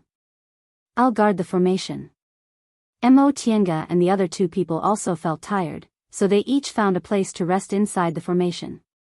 Although they said they wanted to rest, they didn't completely relax. At least, Mo Tiange found vigilance in Yang Qingji and Tiansan's eyes. She smiled in her heart. This group of people was invited by Ling Yunhe to help. They agreed to help because Ling Yunhe had promised them certain conditions. However, it was also possible that they wanted to take the opportunity to enter Carefree Valley to find some spiritual treasures. She originally thought Ling Yunhe's 2 helpers were a bit weaker, so she wasn't so vigilant. Now that she realized Tian Jiqian had this kind of skill, she was naturally very afraid. Tian Jiqian and Ling Yunfei were Ling Yunhe's most reliable companions. Although Ling Yunhe had deliberately found 3 people with similar cultivation bases to them to form a balance and reassure everyone, they were not familiar with each other. Comparatively speaking, they were already at a disadvantage. Now that they had discovered that Tian Jiqian was not as weak as they had imagined, they naturally had to be even more careful. However, Mo Tiange pondered. Just now, Ling Yunhe asked Tian Jiqian to show his strength to intimidate them. After adjusting her breathing for a while, her spiritual aura was completely restored and her spirit was also much better. She stopped meditating and opened her eyes. She cultivated the art of the origin and also obtained Qin Shi's pure yang aura. Now that she had a small origin inside her body, she could continuously replenish her spiritual aura, so her recovery time was shorter than theirs. Fellow Taoist Qin. Ling Yunhe's voice rang out in his ears. Mo Tiange stopped and turned around. Upon seeing Ling Yunhe walking towards her and sitting down next to her, Mo Tiange smiled and said, "Is something the matter, fellow Taoist Ling?" Ling Yunhe also returned a smile. He looked at her, and there was a sense of evaluation in his gaze. Has fellow Taoist Qin's spiritual aura recovered? Mo Tiange nodded. So fast. Ling Yunhe stared at her for a long time. Fellow Taoist, you really don't show your true colors. Fellow Taoist Ling, please don't misunderstand, Mo Tiange said faintly. I just have a special cultivation technique that allows me to recover my spiritual aura faster. In terms of cultivation level, I'm not stronger than fellow Taoist. Is that so? Ling Yunhe didn't ask any more questions, but from his expression, he didn't seem to believe it. Mo Tiange didn't feel like explaining. She took the map of Carefree Valley and looked down at it carefully. After a while, Mo Tiange asked, Fellow Taoist Ling, you said the Carefree tree doesn't grow in a fixed place. Carefree Valley is so big, how are we going to find it? Ling Yunhe smiled and said, Fellow Taoist Qin, could it be that you've forgotten the characteristics of my cultivation technique? Mo Tiange was stunned. Fellow Taoist, you mean, your cultivation technique is very sensitive to the aura of spiritual treasures, so you're using it to search? Ling Yunhe nodded. Since the carefree fruit is such a spiritual treasure, it'll definitely cause changes in the spiritual aura in the surroundings no matter where it is. As long as I'm within a certain range, I'll be able to sense it. I see. No wonder he never told her how to search for treasures. After a while, Tianqian finished regulating his breath and opened his eyes. Ling Yunhe nodded at the two of them. I'll also go rest. Fellow Taoists, please stay alert. Upon seeing the two of them nodding, Ling Yunhe turned around, found a corner, sat cross-legged, and regulated his breath. Mo Tiange and Tianqian didn't have anything to say. They just nodded at each other as a greeting and went their separate ways. At this time, Mo Tiange suddenly felt movement in her spiritual beast bag. She looked down and saw that it was the spiritual beast bag containing Feifei. The three spiritual beasts had all reached the 5th rank now. Xiaohua and Xiaofan were strong and could be of great help in times of crisis.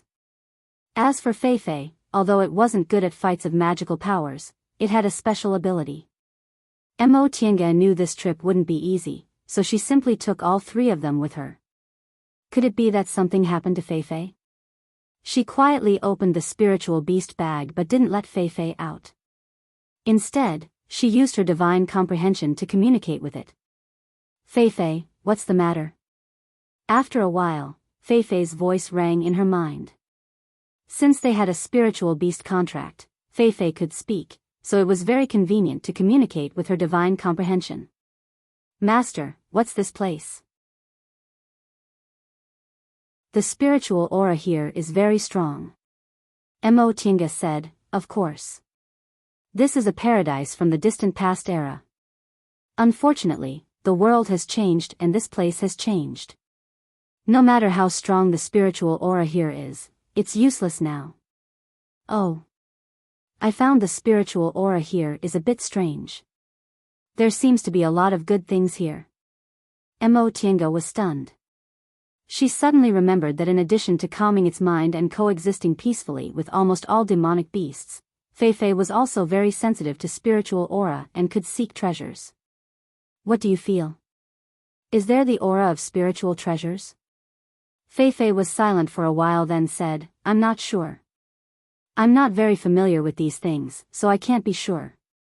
Master, don't close the spiritual beast bag. Let me sense it for a while.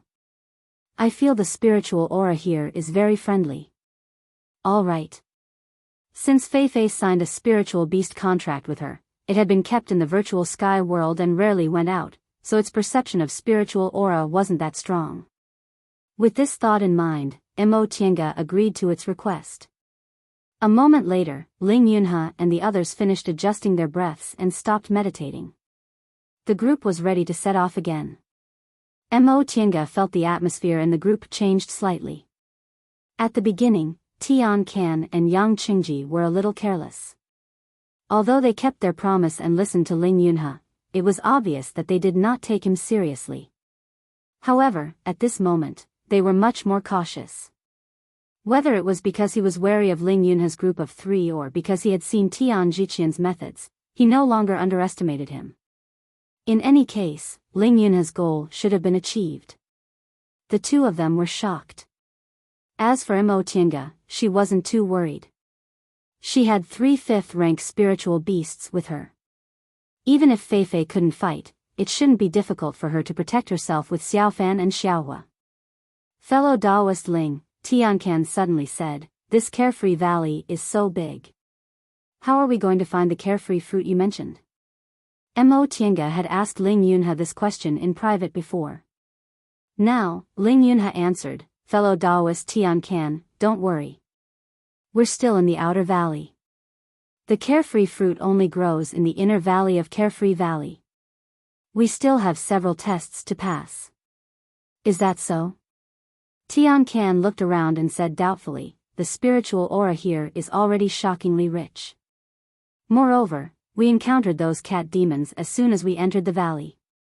If we still have several tests to pass, won't it be very dangerous?"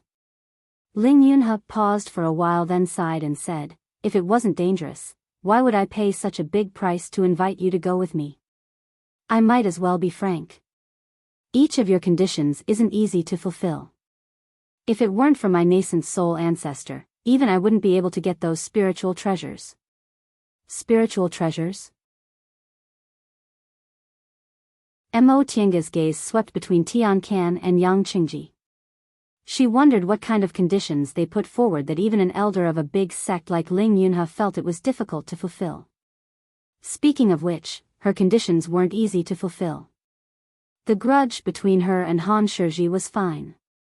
Presumably, with Ling Yunhe's identity, Han Shiji wouldn't refuse her request. However, it wasn't easy to get the complete art of Sunu.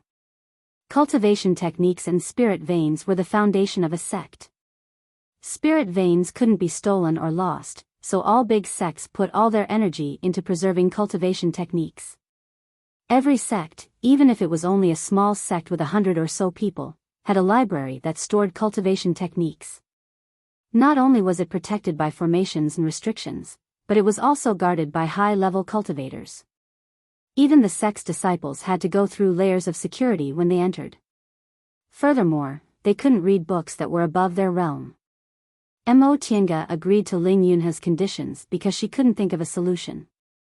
However, she didn't have much hope that he would be able to obtain the art of Sunu. Thinking up to this point, she felt she was at a disadvantage. Neither of her conditions could be fulfilled in a short time. It could be said that if she followed Ling Yunhe into Carefree Valley, she wouldn't be able to ask for something like a deposit.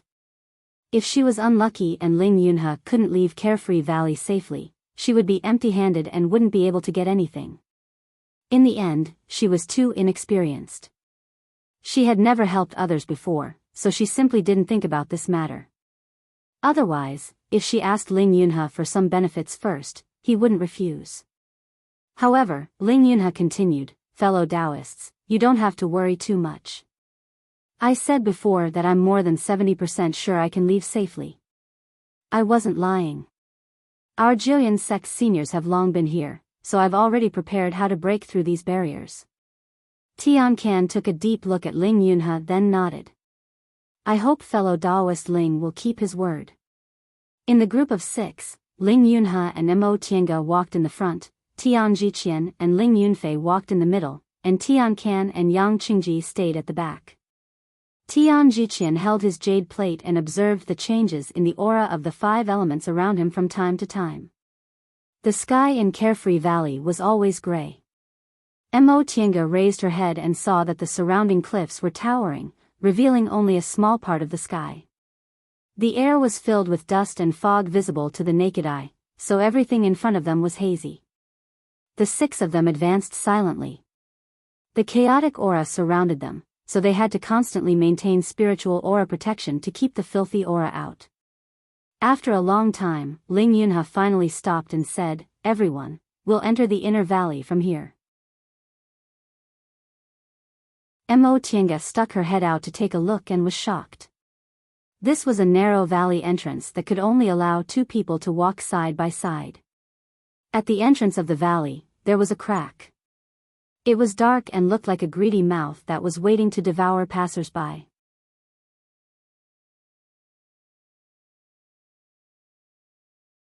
Chapter 374. This is. Ling Yunfei was shocked when he saw the crack at the mouth of the valley.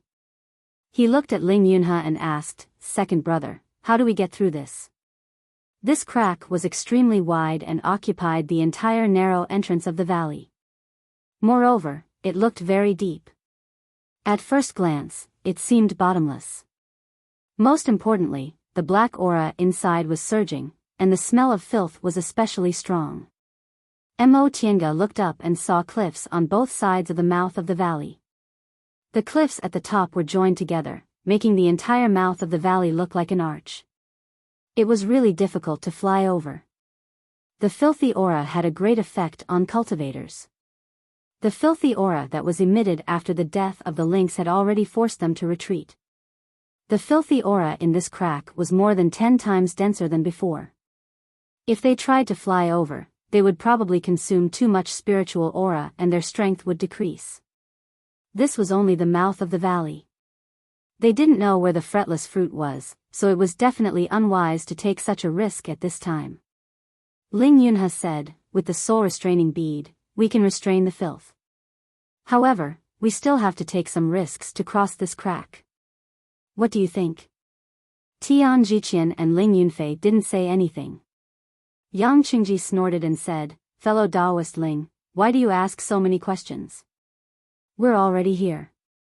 What can we do if we don't agree?" Ling Yunhe smiled. "Sorry, I asked a meaningless question." He paused for a moment then said, "I have a way, but it requires some risks." "Second brother, if you have a way, just say it." "We have to find a way to cross," Ling Yunfei said eagerly. Ling Yunhe glanced at him but didn't say anything. He opened the spiritual beast pouch on his waist, and in an instant, a strange aura rushed over. "This is." The other 5 people's expressions changed. They saw a black and shiny vulture flying out of Ling Yunhe's spiritual beast pouch. Judging from its aura, it was already in the 5th rank. Its eyes were fierce, and its claws were sharp. A vulture spirit beast wasn't a big deal, but this vulture was obviously not an ordinary spirit beast. Its body was filled with a heavy aura of death. "Fellow Taoists, this is a vulture I found in the Western barbarians by accident." In the Western barbarians, regardless of whether it was a mortal or a cultivator, they would be given a sky burial after death, and their corpses would be swallowed by vultures. This vulture might have eaten too many corpses and mutated. It's full of death aura, but it's still able to survive. Death aura. Mo Tiange had suffered greatly because of it before. Several dozen years ago, when she was still in the middle stage of the foundation building realm, she accidentally went to the northernmost area of the celestial pole and met Jiang Shangheng, who saved her in Yunwu sect. From there, she got to know a group of Zhengfa sect cultivators. That Zhengfa sect cultivator, Ren Yufeng, obtained a stone tablet from an ancient divine temple. Because of that, she cultivated a strange aura of death, which almost caused her to die in Linhai's Bishuan court. There were a lot of strange things about this matter because dead aura could only exist on dead people. Logically speaking, it was difficult for living people to escape death once they were contaminated with dead aura. She and several Bishuan court cultivators, who were slightly contaminated with dead aura, had to spend a very long time to get rid of it. She couldn't understand this matter. Later, when she brought that stone tablet back to Xianqing school, Lord Daoist Jinghe felt it was strange, so he asked for it to study. Later, she forgot to ask him about it. Now, she saw a vulture with dead aura all over its body. This vulture's situation was different from Ren Yufeng's. When Ren Yufeng was covered in dead aura, he almost turned into a skeleton. He couldn't be considered a person at all. However, this vulture was living too well. Its fur was glossy and smooth, and it looked vigorous and strong. Regarding filthy aura, I once asked my group's nascent soul seniors for advice. This aura can corrode the body and slowly make living things lose their vitality. Dead aura is the same. Therefore, dead aura can also be considered a kind of filthy aura. Fellow Daoist Ling is right. Yang Qingji suddenly said, "We devil cultivators know more about these things than you do. Filthy aura isn't limited to dead aura, but we consider dead aura to be a kind of filthy aura." Tian Jiqian was puzzled. What does this have to do with the matter at hand? Brother Ling, do you want to let your spiritual beast fly over? But that still can't solve our problem. Yang Qingji cast a glance at him then said, "I'm guessing fellow Daoist Ling wants us to hide in the dead aura to muddle our way through, right?" Ling Yunhe nodded and said with a smile, "Fellow Daoist Yang is right, that's exactly what I mean." Second brother, this is very dangerous, isn't it? Ling Yunfei looked at the vulture with a vigilant expression. We're trapped in dead aura. What's the difference between being surrounded by filthy aura and being surrounded by dead aura? The difference is that this is my spiritual beast. Ling Yunhe stroked the vulture's head. When he reached out his hand, the vulture didn't resist at all. It even opened its mouth and let out a cry, rubbing his hand as if it was acting like a spoiled child. Mo Tiange discovered that the vulture's dead aura seemed to have no effect on Ling Yunhe. When he reached out his hand, the dead aura automatically moved away. Was it because he was the vulture's master? Everyone, rest assured. I can control this dead aura at will and make it form a circle around us without harming us. As long as you're a bit more careful, you can pass through it easily. Ling Yunhe's voice trailed off, but no one responded. A middle-stage core formation cultivator with a 5th-rank spiritual beast could be considered a great help. In a fight of magical powers, the spiritual beast could suppress cultivators in the same realm as him. However, this spiritual beast also had a unique dead aura, so everyone couldn't help but be afraid. Mo Tiange finally realized that Ling Yunhe boldly invited the three of them because he had something to rely on. In terms of strength, she, Tian Can, and Yang Qingji were naturally stronger than Tian Jiqian and Ling Yunfei. However, with the help of Tian Jiqian's invisible formation and this dead aura spiritual beast, Ling Yunhe's strength was far beyond their imagination. Mo Tiange sighed inwardly. This Ling Yunhe was famous. He was one of the genius disciples of Jiuyan sect, the #1 sect in Yunzhong. His status in the sect was so high that he shouldn't be inferior to Qin Shi's. How could a cultivator like him be weak? Tian Can and Yang Qingji naturally also thought of what she could think of, but they were more afraid of the method Ling Yunhe proposed. The spiritual beast belonged to Ling Yunhe alone. If they agreed, they would be surrounded by the dead aura. At that time, their lives would be in Ling Yunhe's hands. Cultivators cherished their lives. How could they put their lives in someone else's hands?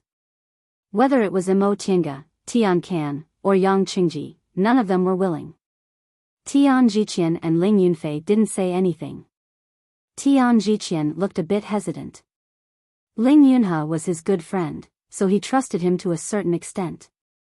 However, this was an extraordinary matter, so he couldn't make a decision immediately. As for Ling Yunfei, he still looked a bit confused. He looked at Ling Yunhe then looked at the others. The 6 of them were in a deadlock for a while. Ling Yunhe stared at them, patiently waiting for their answer. After a while, Tian Can spoke. His voice was sharp and his tone was even worse. Fellow Daoist Ling, why didn't you tell us about this before you left? Could it be that your excellency is waiting for us to enter Carefree Valley and have no choice but to agree? Ling Yunhe said calmly, if I told you, would fellow Taoist Tian Can agree to come? Of course not. Tian Can's tone was resolute. If that was the case, I wouldn't agree no matter what condition fellow Taoist Ling proposed. That's right.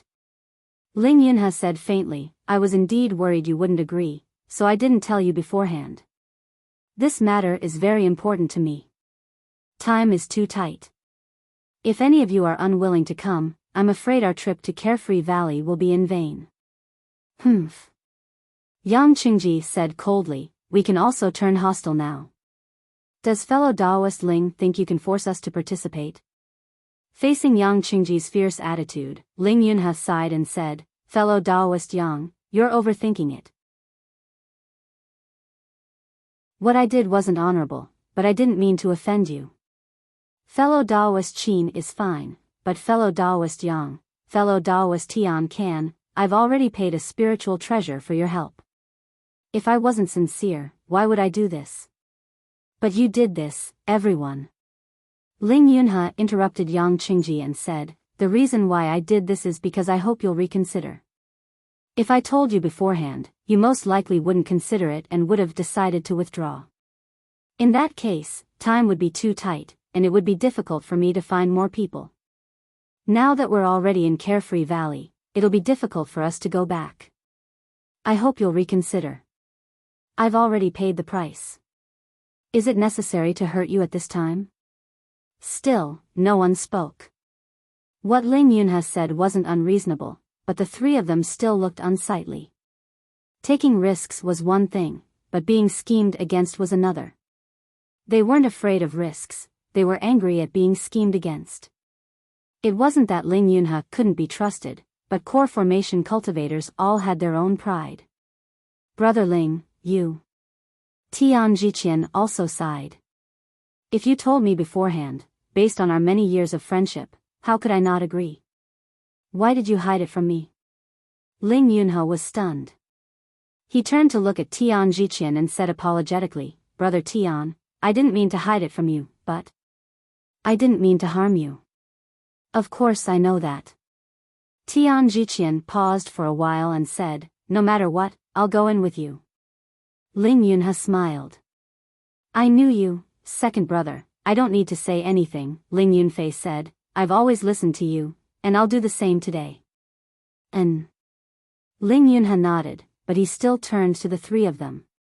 He thought for a while and said, how about this? We're not in a hurry, so we can rest for half a day at the entrance of the valley. How about you use this time to think about it? As long as you continue to help me enter the inner valley, I'll give each of you a bottle of vital peace pills in addition to the conditions I promised before as repayment. Even if you don't agree, you can leave the valley on your own.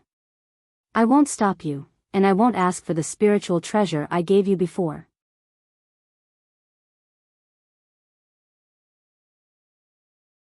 Chapter 375. Vital Peace Pill. Mo Tiange didn't know what it was, but Yang Qingji's eyes lit up the moment he heard what Ling Yunhe said. Even Tian Jiqian and Ling Yunfei looked towards Ling Yunhe. Ling Yunhe smiled and said nothing. Mo Tiange hesitated for a moment then asked, fellow Taoist Ling, what's an intrinsic peace pill? Ling Yunhe paused for a moment and said with a smile, apologies, I forgot that fellow Taoist Qin isn't from Cloud Midst. I believe you also haven't heard of my Jiuyan Sex Essence Peace Pill. This pill is one of the high-grade pills of my Jiuyan sect. It can be used to break through bottlenecks. Of course, it's not guaranteed to be effective. I see.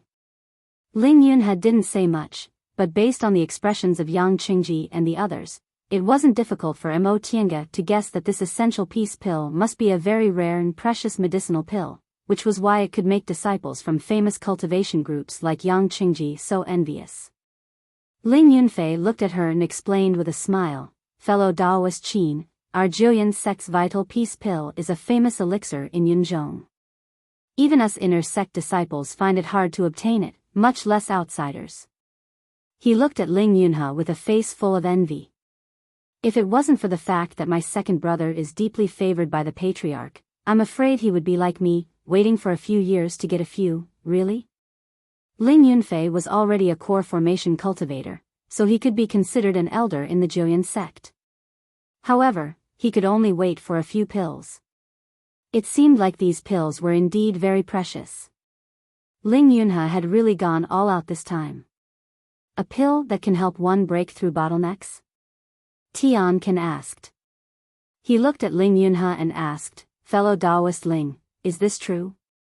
"That's right." Ling Yunhe raised his eyebrows. Taoist Tian Can has never heard of the vital peace pill?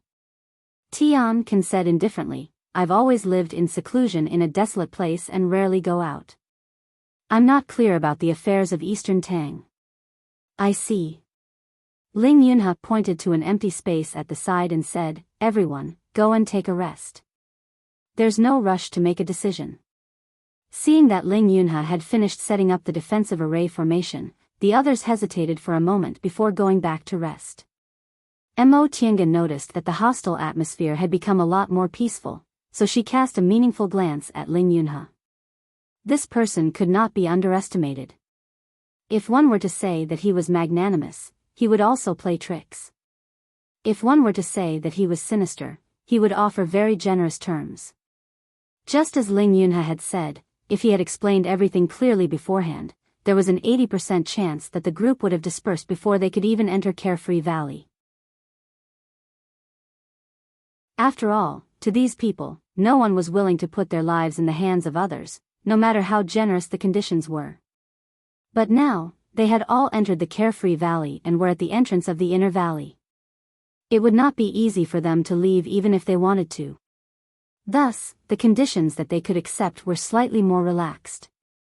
And Ling Yunhe agreed to give out the Origin Peace Pill at this time. After discovering that he had been hiding something, the others were originally very dissatisfied and might very well leave in a huff. However, after hearing his promise, they calmed down. Even if someone were to leave in the end, they probably wouldn't bear any grudges against him. Mo Tiange sighed inwardly. A magnanimous person was worth befriending, but it would be difficult for him to gain a foothold in the immortal cultivation world. A clever person could mingle with wind and water, but people would respect him from afar. And this Ling Yunhe seemed to be in between the two, making people unable to be angry or happy. However, it was undeniable that if a person like him could really become the head of Jueyun sect, he would probably have a very good life. Fellow Taoist Qin. A person was sitting cross-legged in the corner, thinking about her own matters, when she suddenly heard an ear-piercing voice. Mo Tiange turned her head and found that it was Tian Can. Aside from the fight they had before, she had no contact with Tian Can during this trip. She didn't know why Tian Can was talking to her now. "Fellow Taoist Tian Can, what's the matter?" Tian Can looked around and sat down not far from her. With a wave of his hand, he laid a soundproof barrier and said faintly, "What do you think about this?" Mo Tiange was stunned. "Fellow Taoist Tian Can, are you asking me what I plan to do?" "Yes." Tian Can nodded and looked at her with his only exposed eyes. Ling Yunhe is indeed cunning, but he's also sincere. Since he has agreed to those conditions, we should be safe before he obtains the fretless fruit. However, it's hard to say whether he'll turn against us or not. Mo Tiange didn't speak for a long time. Tian Can couldn't help but ask, "Fellow Taoist Qin, what do you think?" Mo Tiange thought, they don't seem to be familiar with each other, right? These words seem to be too sincere. But he seems to be seriously discussing with me, so it seems a bit unreasonable to say that. She thought for a while and said, "What about fellow Taoist Tian Can? What's your decision?" Tian Can said, "I just can't decide. To tell you the truth, the thing Ling Yunhe promised me is very important to me. If I have it, my future cultivation path will be much smoother.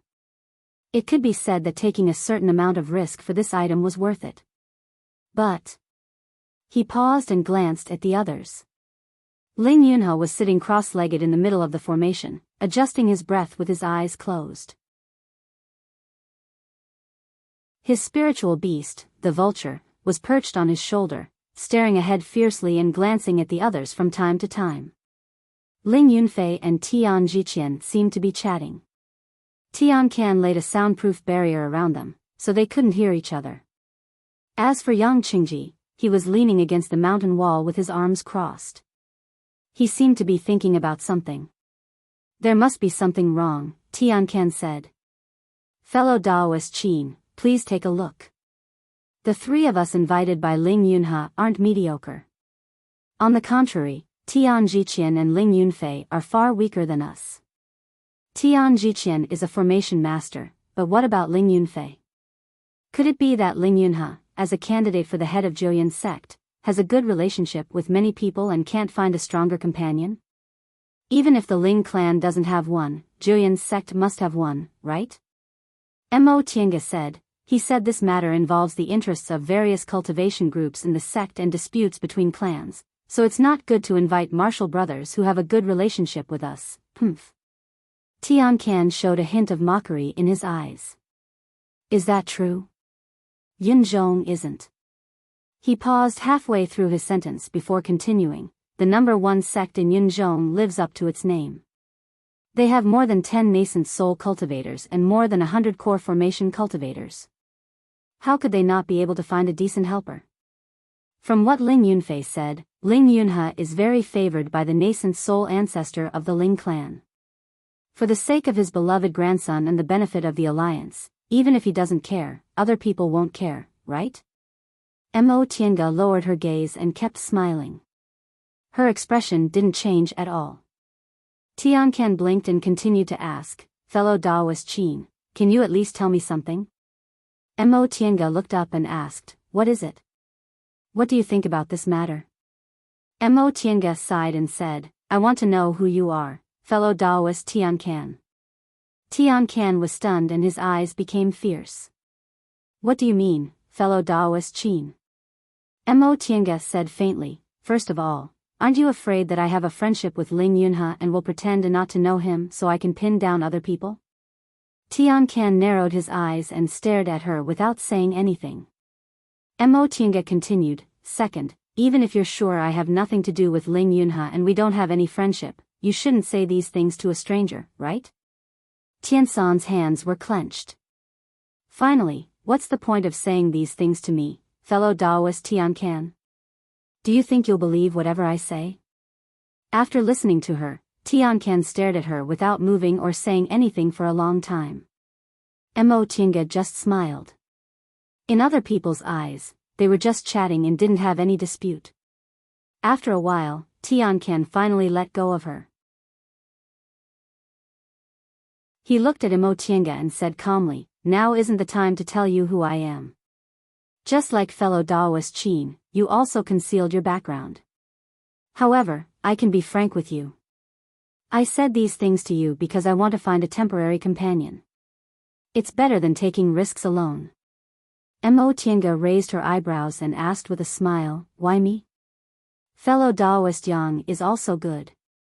Although he's only in the early stage of the core formation realm, his strength doesn't seem inferior to ours. Tian Can shook his head, stared at his hands and said faintly, fellow Daoist Yang is a devil path cultivator and the disciple of one of the 3 devil monarchs. I don't want to have any entanglement with him. Besides, fellow Daoist Qin's strength surpasses ordinary middle stage core formation cultivators. She's stronger than fellow Daoist Yang. But I'm a female cultivator. Mo Tiange looked at him with a smile.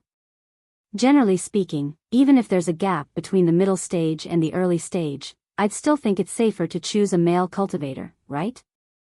Of course, she didn't think she was weaker than male cultivators. However, it was a common phenomenon in the cultivation world to value men over women.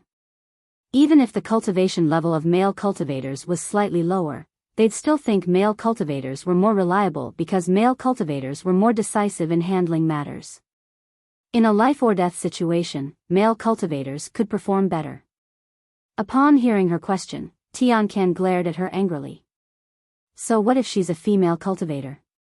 Is fellow Daoist Qin also someone who belittles himself? Mo Tiange was a little surprised by his anger, but she didn't get angry. She just shook her head and reminded him, fellow Daoist Tian Can, if your behavior is suspicious, I won't dare to form an alliance with you. Tian Can was stunned by her words, but he slowly calmed down. When he completely calmed down, Tian Can said, on our way here, I've observed fellow Taoist Qin's behavior. She's no worse than male cultivators. Fellow Taoist Yang, on the other hand, has an extraordinary identity, so I don't want to have anything to do with him. There are 6 of us in total, and those 3 are in the same group. That being the case, I don't have any other choice. Mo Tiange nodded, accepting his explanation. She thought for a while then said, fellow Taoist Tian Can, does that mean you're going to agree to Ling Yunha's offer and continue taking risks? Tian Can nodded. Yes. I have to say Ling Yunha's very powerful. Since we're already here, even if he wants us to leave on our own, we still have to consider whether we can leave safely or not. On second thought, he offered us such a generous reward, which is very tempting. Moreover, he has no reason to harm us at this time, so it's worth a gamble. But there's a risk after this, right? Mo Tiange continued, according to fellow Taoist's inference, after we find the carefree fruit, they might turn hostile. Exactly. This is the reason why I want to form an alliance with fellow Taoist Qin. Tian Can stared at Ling Yunha, who was still meditating, with deep fear in his eyes.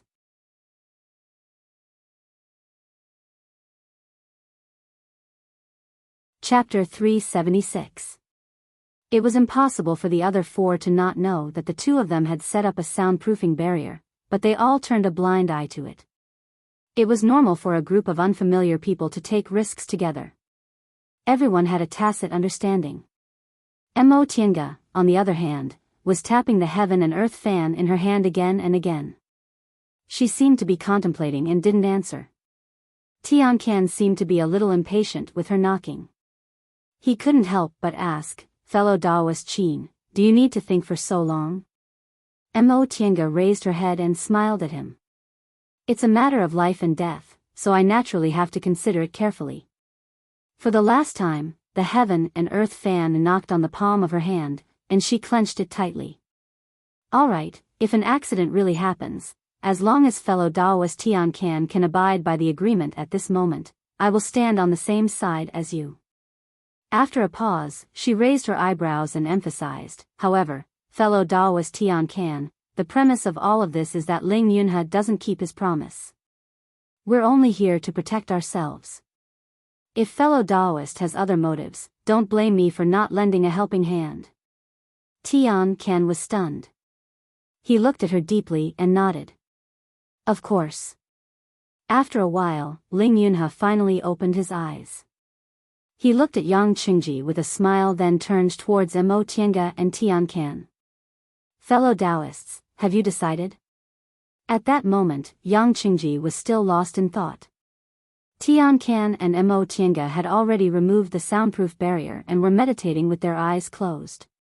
Yang Qingji was the first to come back to his senses.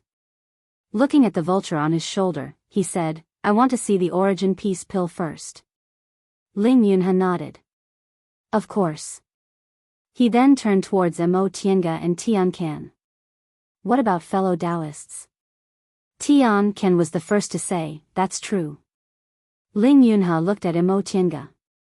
Upon seeing her calm expression, he smiled and said, it seems fellow Taoist Qin also agreed. Mo Tiange sighed helplessly. She didn't like Ling Yunha's smile right now. This person was frank and cunning, but cunning and kind at the same time. He always looked like he had everything under control. When he smiled like this, there was an 80% chance that things were going as he wished. However, she extended a finger and shook it at Ling Yunha. Fellow Taoist Ling, there are some things that we need to make clear first. The conditions that you promised before can only be fulfilled after the fact. If you fall out with me afterwards, I won't be able to reason with you. As for the other 2 fellow Taoists, they seem to have received a portion of the rewards that they had set. That's easy. Without hesitation, Ling Yan took something out of his Qinkuan bag and tossed it to Mo Tiange. With this, Julian's sect must do something for fellow Taoist, no matter how difficult it is. Before I complete this task for fellow Daoist Qin, I will leave this item in your care for the time being. Mo Tiange took the toy. This was an ordinary-looking wooden plaque that was no more than 2 inches in length and width. There were no decorative patterns on it, only a faint spiritual light. Based on Mo Tiange's experience, this should be a special talisman. Moreover, it was the kind that was passed on secretly.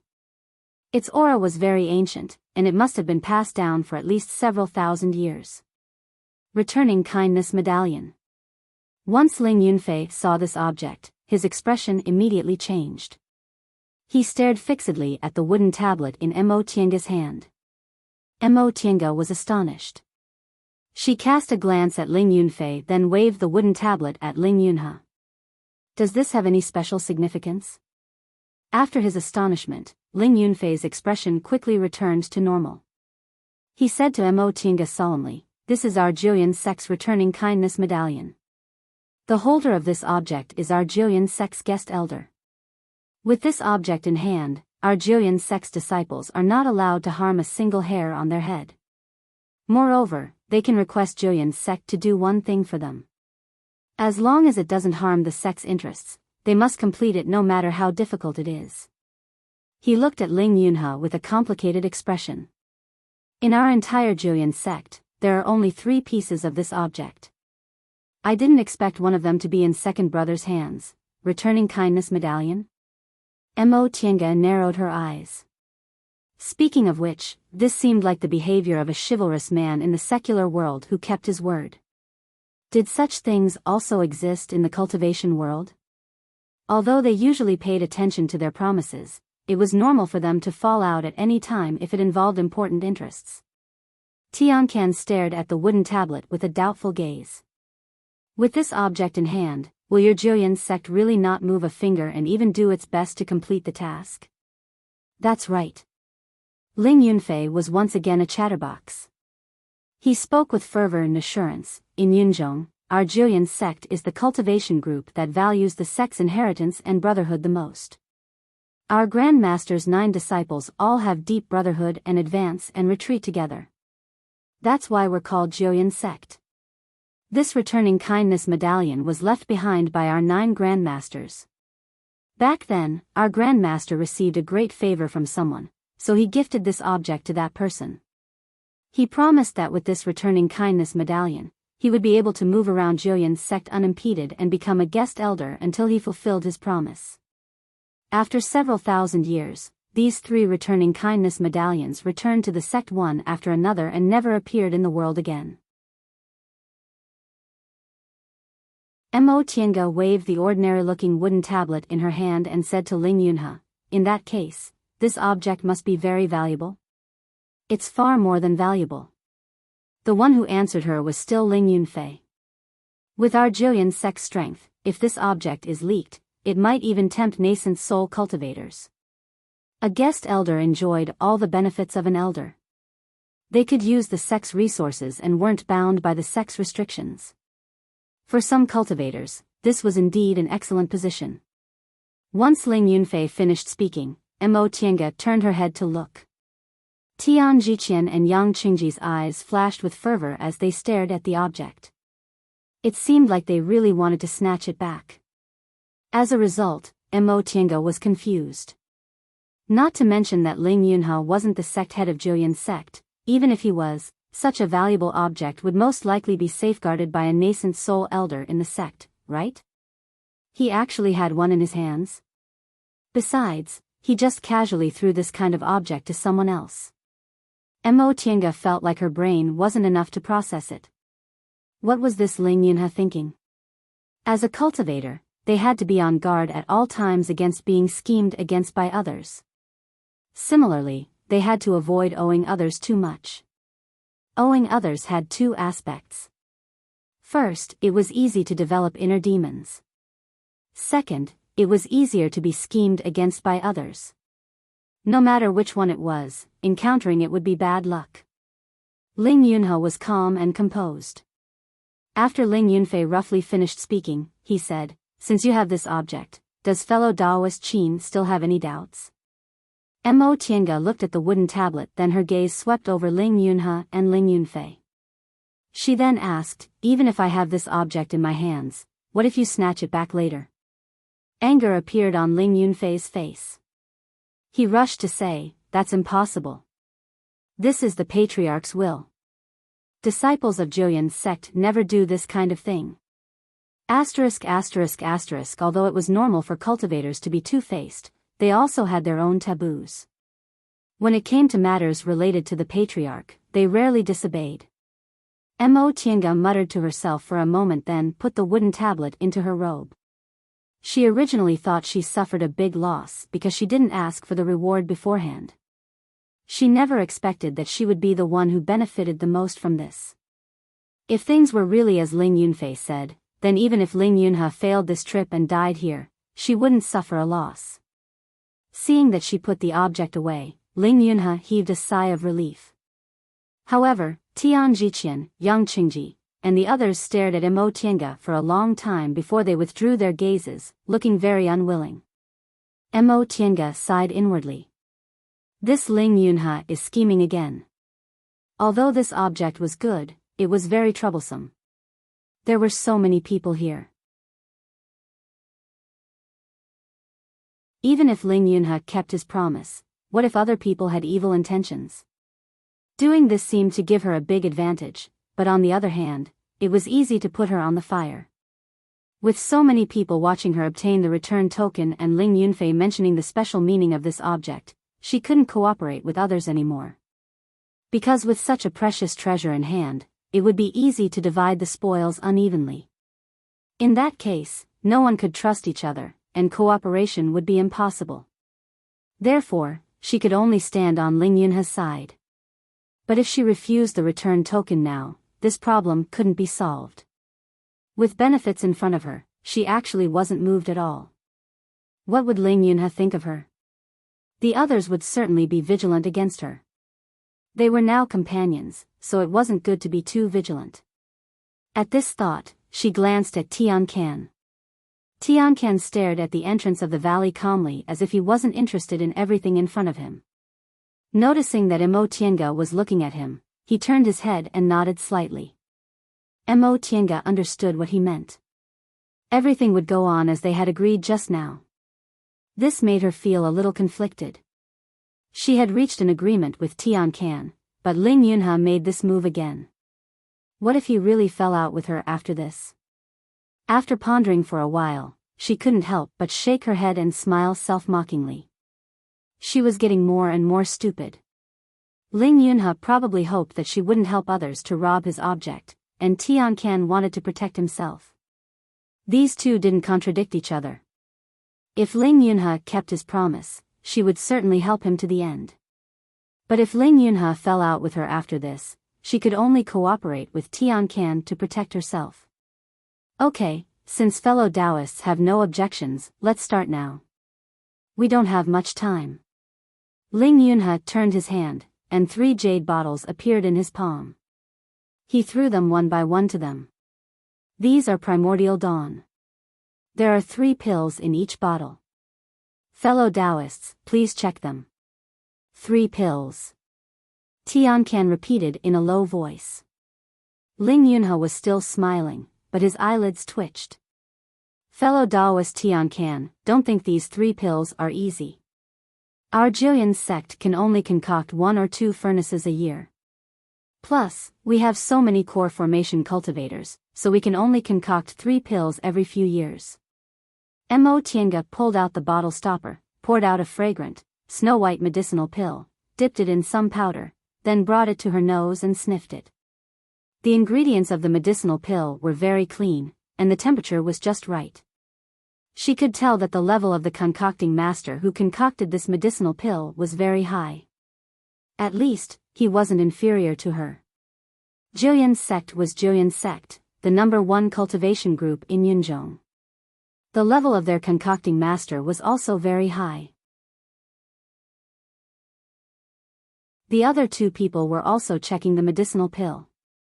Tian Can only examined it a little. Seeing that Mo Tiange didn't have any abnormal expression when she poured the medicinal pill back, He put his portion into his Qiankuan bag. Yang Qingji was a bit more careful. He held a jade cup in his hand and poured the medicinal pill into it. He seemed to be studying something. Could it be that there were some restrictions on devil cultivators taking medicinal pills made by Dao cultivators? A few random thoughts flashed through her mind. Mo Tiange muttered to herself for a while, then put the bottle of primordial dawn away. It wasn't that she didn't have this kind of medicinal pill that could help her break through bottlenecks. However, since this was a spiritual pill that Julian's sect didn't teach to outsiders, it must have some extraordinary properties. There was no harm in putting it away. When Yang Qingji also put away the medicinal pill and turned his attention back to her, Ling Yunhe smiled. He patted Vulture on his shoulder and said, "We don't have much time. Let's go." You're tuning into the Romantic Tales YouTube channel. Don't forget to subscribe and join us on this journey to catch the most captivating stories.